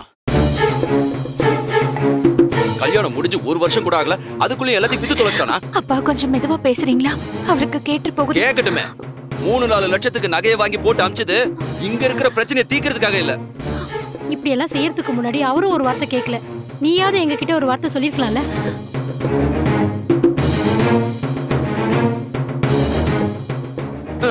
கல்யாணத்துக்கு அப்புறம் பொண்டாட்டி வீட்டுல வந்து நிக்கிறது அவனுக்கு பெரிய மான பிரச்சனை. ஆனா பொண்டாட்டியோட நகையை விக்கிறதுல அவனுக்கு எந்த வெக்கமும் இல்ல. எதுக்காக வித்தாங்க எனக்கு தெரிஞ்சாகணும். வேண்டாங்க, அமைதியா இருங்க. தேவையில்லாம பிரச்சனை பெருசாக்காதீங்க. வாங்க நம்ம கிளம்பலாம். ஐயோ, அது சரியா வராது. இவ சொன்ன மாதிரி தான் எல்லாம் நடந்துச்சான்னு எனக்கு தெரிஞ்சாகணும். என்னங்க சொன்னா வேண்டாம்ப்பா. இதுக்கு மேல நீ எதுவும் பேசாத. சரிங்க, அப்படியே செஞ்சிடறேன். ஏமாப்ல, நான் கேள்விப்பட்டதெல்லாம் சரிதானா? அவளோட நகையெல்லாம் நீங்க எடுத்து வித்துட்டீங்களா? அந்த நகையெல்லாம் விக்கிற அளவுக்கு அப்படி என்ன பிரச்சனை வந்தது சொல்லுங்க. நகை இல்லாம அவ ஊருக்கு வந்தான்னு வச்சுக்கோங்க, அங்க இருக்கிறவங்க எல்லாம் கேள்வி கேட்டு தொலைப்பாங்க. அதோட மானக்கேடு எனக்கு இல்ல, உங்களுக்கு தான். நாங்க ஒண்ணு பெரிய கோடீஸ்வரங்க இல்ல, இருந்தாலும் எங்களால முடிஞ்சதை செஞ்சோம்ல. ஆனா நீங்க இப்படி பண்ணுவீங்கன்னு நான் நினைக்கவே இல்லை. நீங்களே சொல்லுங்க, நான் சொல்றதுல ஏதாவது தப்பு இருக்கா? எனக்கு இத பத்தி எதுவும் தெரியாது. ஒன்னு சொல்ற மாப்ள, பிரசவம் முடிஞ்சு அவ இங்க வரணும்னா நீங்க வித்த எல்லா நகைகளையும் வாங்கிட்டு வந்து அவளுக்கு போட்டாதான் நான் என் பொண்ணு உங்க கூட அனுப்புவேன். இப்படி எல்லாம் செய்வீங்கன்னு நீங்க கல்யாணத்துக்கு முன்னாடி சொல்லவே இல்லையே. இந்த பேச்சுக்கு மட்டும் குறையில்ல. பொண்டாட்டியோட நகையை வித்து தீபாவளி கொண்டாடுற பழக்கம் என் குடும்பத்துல யாருக்கும் இருந்ததே இல்ல. எதுக்கு இப்ப தேவையில்லாம பேசிட்டு இருக்கீங்க? நல்லா இருக்க, தம்பி செஞ்சதெல்லாம் தப்பு இல்லைன்னு சொல்றீங்களா? வாமா நம்ம கிளம்பலாம். அப்படின்னா நீங்க அவளை இங்க இருந்து கூட்டிட்டு போக வேண்டிய அவசியமே இல்ல. முதல் பிரசவம் பொண்ணோட வீட்டுல தான் நடக்கணும், சட்டம் ஒண்ணும் இல்லையே. அதை நீங்க மட்டும் முடிவெடுக்க வேண்டிய விஷயம் இல்ல மாப்ள. வாமா நம்ம கிளம்பலாம். இல்லப்பா, நான் வரல. நல்லா யோசிச்சு தான் சொல்றியா? இந்த விஷயத்துல அவரோட முடிவு என்னவோ அதுதான் ஏன் முடிவும். ஓஹோ, இந்த மாதிரி எந்த லட்சியம் இல்லாம ஊர் சுத்திட்டு இருக்கிற இவன் கூட நீ ரொம்ப நாளைக்கு வாழ்ந்துடலான்னு கனவு மட்டும் கண்டுடாத. ஞாபகத்துல வச்சுக்க. இதுக்கு நீ ரொம்பவே வருத்தப்படுவ. வா, வாங்க போலாம்.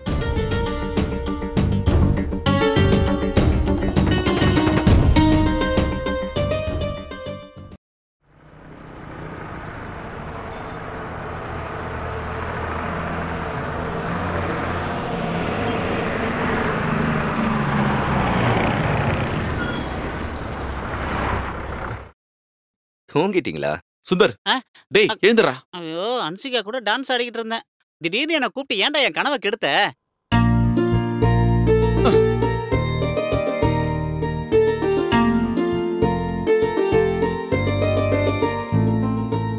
என் கார் வந்துடுச்சு, வாங்க.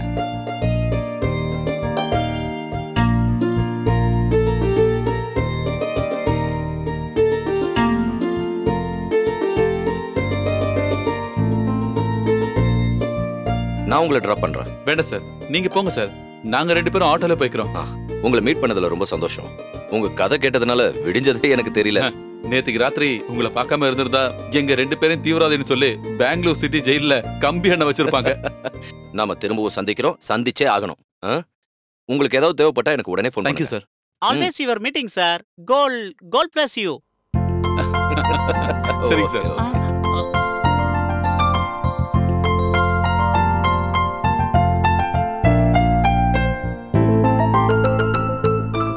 ஏப்பா நில்லுப்பா.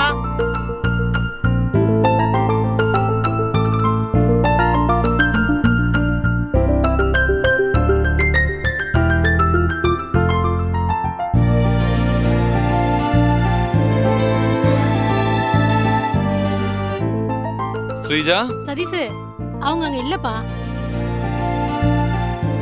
காலையில பெயின் வந்துருச்சுன்னு ஸ்ரீஜாவை ஹாஸ்பிடல் கூட்டு போயிருக்காங்கப்பா. அம்மா, ஸ்ரீஜா. சதீஷ், அவளை ஐசியூக்கு மாத்திட்டாங்க. என்ன? நீ வந்த உடனே டாக்டர் வந்து உன்னை பார்க்க சொன்னாரு. யூட்ரஸ்ல பிரச்சனை இருக்கு, நிறைய ப்ளீடிங் ஆயிட்டு இருக்கு. உடனடியா ஒரு ஆபரேஷன் பண்ணி ஆகணும். ஒரு 50,000 rupees கட்டிடுங்க. ஹலோ, ஓரியண்டல் ஸ்டுடியோ தானே? நான் சதீஷ் பேசுறேன். பார்த்தா இல்லையாங்க? 1 வாரம் ஆகுமா? இல்ல ஒண்ணு. உங்களுக்கு ஏதாவது தேவைப்பட்டா எனக்கு உடனே ஃபோன் பண்ணுங்க.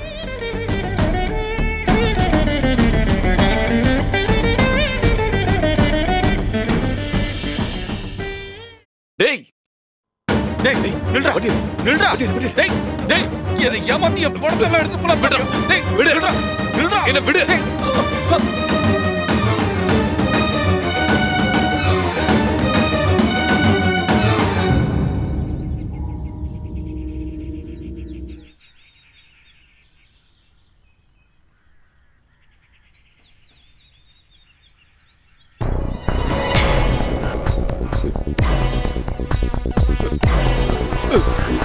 டேய் நில்றா நில்றா நில்லு. டேய் சதீஷ் நீங்களா? சார் சார் அந்த ரஃபிக் நான் சொன்னல என் பணத்தெல்லாம் எடுத்து போயிட்டானே. Relax relax. ரஃபிக் இருங்க. வெயிட். உங்களுக்கு இப்படி நடந்ததுக்கெல்லாம் காரணம் ரஃபிக் இல்ல, நான் தான். சார் ஆமா சதீஷ், ஒரு கிரிட்டிக்கலான மூமெண்ட்ல என்னை காப்பாத்த தான் உங்ககிட்ட இருந்த அந்த 4 லட்சத்தை ரஃபிக் எனக்கு வாங்கி கொடுத்தான். நம்ப முடியல, அதுதான் உண்மை. 5-6 மாசத்துக்கு முன்னாடி நான் ஒரு படம் ப்ரொடியூஸ் பண்ணேன். அந்த படத்தை ரிலீஸ் பண்றதுக்காக எனக்கு கொஞ்சம் பணம் தேவைப்பட்டது. அன்னைக்கு என்னை காப்பாத்துறதுக்காக தான் ரஃபிக் இந்த மாதிரி நாடகம் ஆட வேண்டியதா போயிடுச்சு. அந்த படத்தை அன்னைக்கு டேட்ல ரிலீஸ் பண்ண முடியாம போயிருந்தா எனக்கு லட்சக்கணக்கில் நஷ்டமாயிருக்கும். தற்கொலை பண்ணியிருந்திருக்க வேண்டிய என்ன காப்பாத்தி என்னை கூட்டிட்டு வந்தது இந்த ரஃபிக் தான். இதனால ஏகப்பட்ட பிரச்சனைகளை நீங்க சந்திச்சிருப்பீங்கன்னு எங்களுக்கு தெரியும். நேத்து பஸ்ல நீங்க நடந்ததெல்லாம் என்கிட்ட சொல்லும் போது அந்த கதையில வரவில்லை நான் தான் தெரிஞ்சும் உங்ககிட்ட உண்மையை சொல்லாம இருந்தது இதுக்கு ஒரு பரிகாரம் பண்ணணும்னு மனசுல நினைச்சதுனாலதான். ரஃபிக் சார், மனசுல கெட்ட எண்ணம் இல்லாதவன் தான் ரஃபிக். அவனை பத்தி நீங்க தப்பா நினைக்க வேண்டாம்.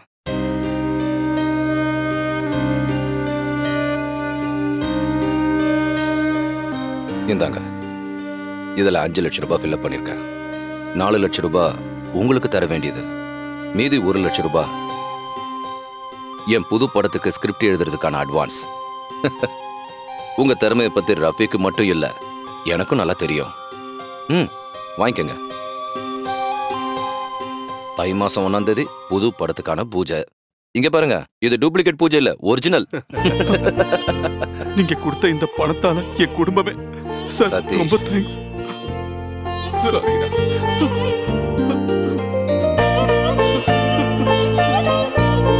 ரூம் நம்பர் 104ல இருக்க பேஷண்டோட ஆபரேஷனுக்கான பேமெண்ட் பணத்தை ஏற்கனவே கட்டிட்டாங்க சார்.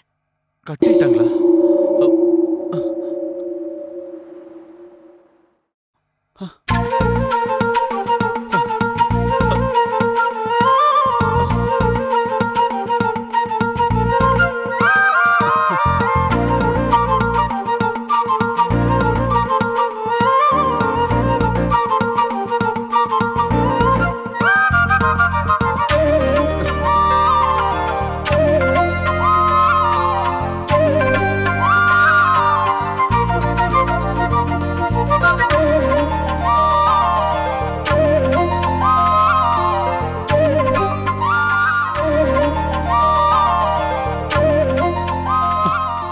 அண்ணா, நம்ம கஷ்டம் எல்லாம் தீர்ந்து போச்சு.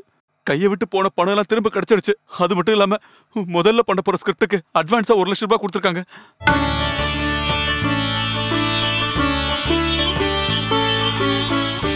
நான் இது வரைக்கும் திட்டினது எல்லாமே நீ நல்லா வரணுங்கிறதுக்காக மட்டும்தான். என் தம்பி பெரிய ஆளா வருவான்னு எனக்கு முன்னாடியே தெரியும். டேய், நீ ஆசைப்பட்ட மாதிரியே நீ ஒரு பெரிய திரைக்கதையாளரா வரணும்னு எங்க எல்லாருக்கும் ஆசைடா.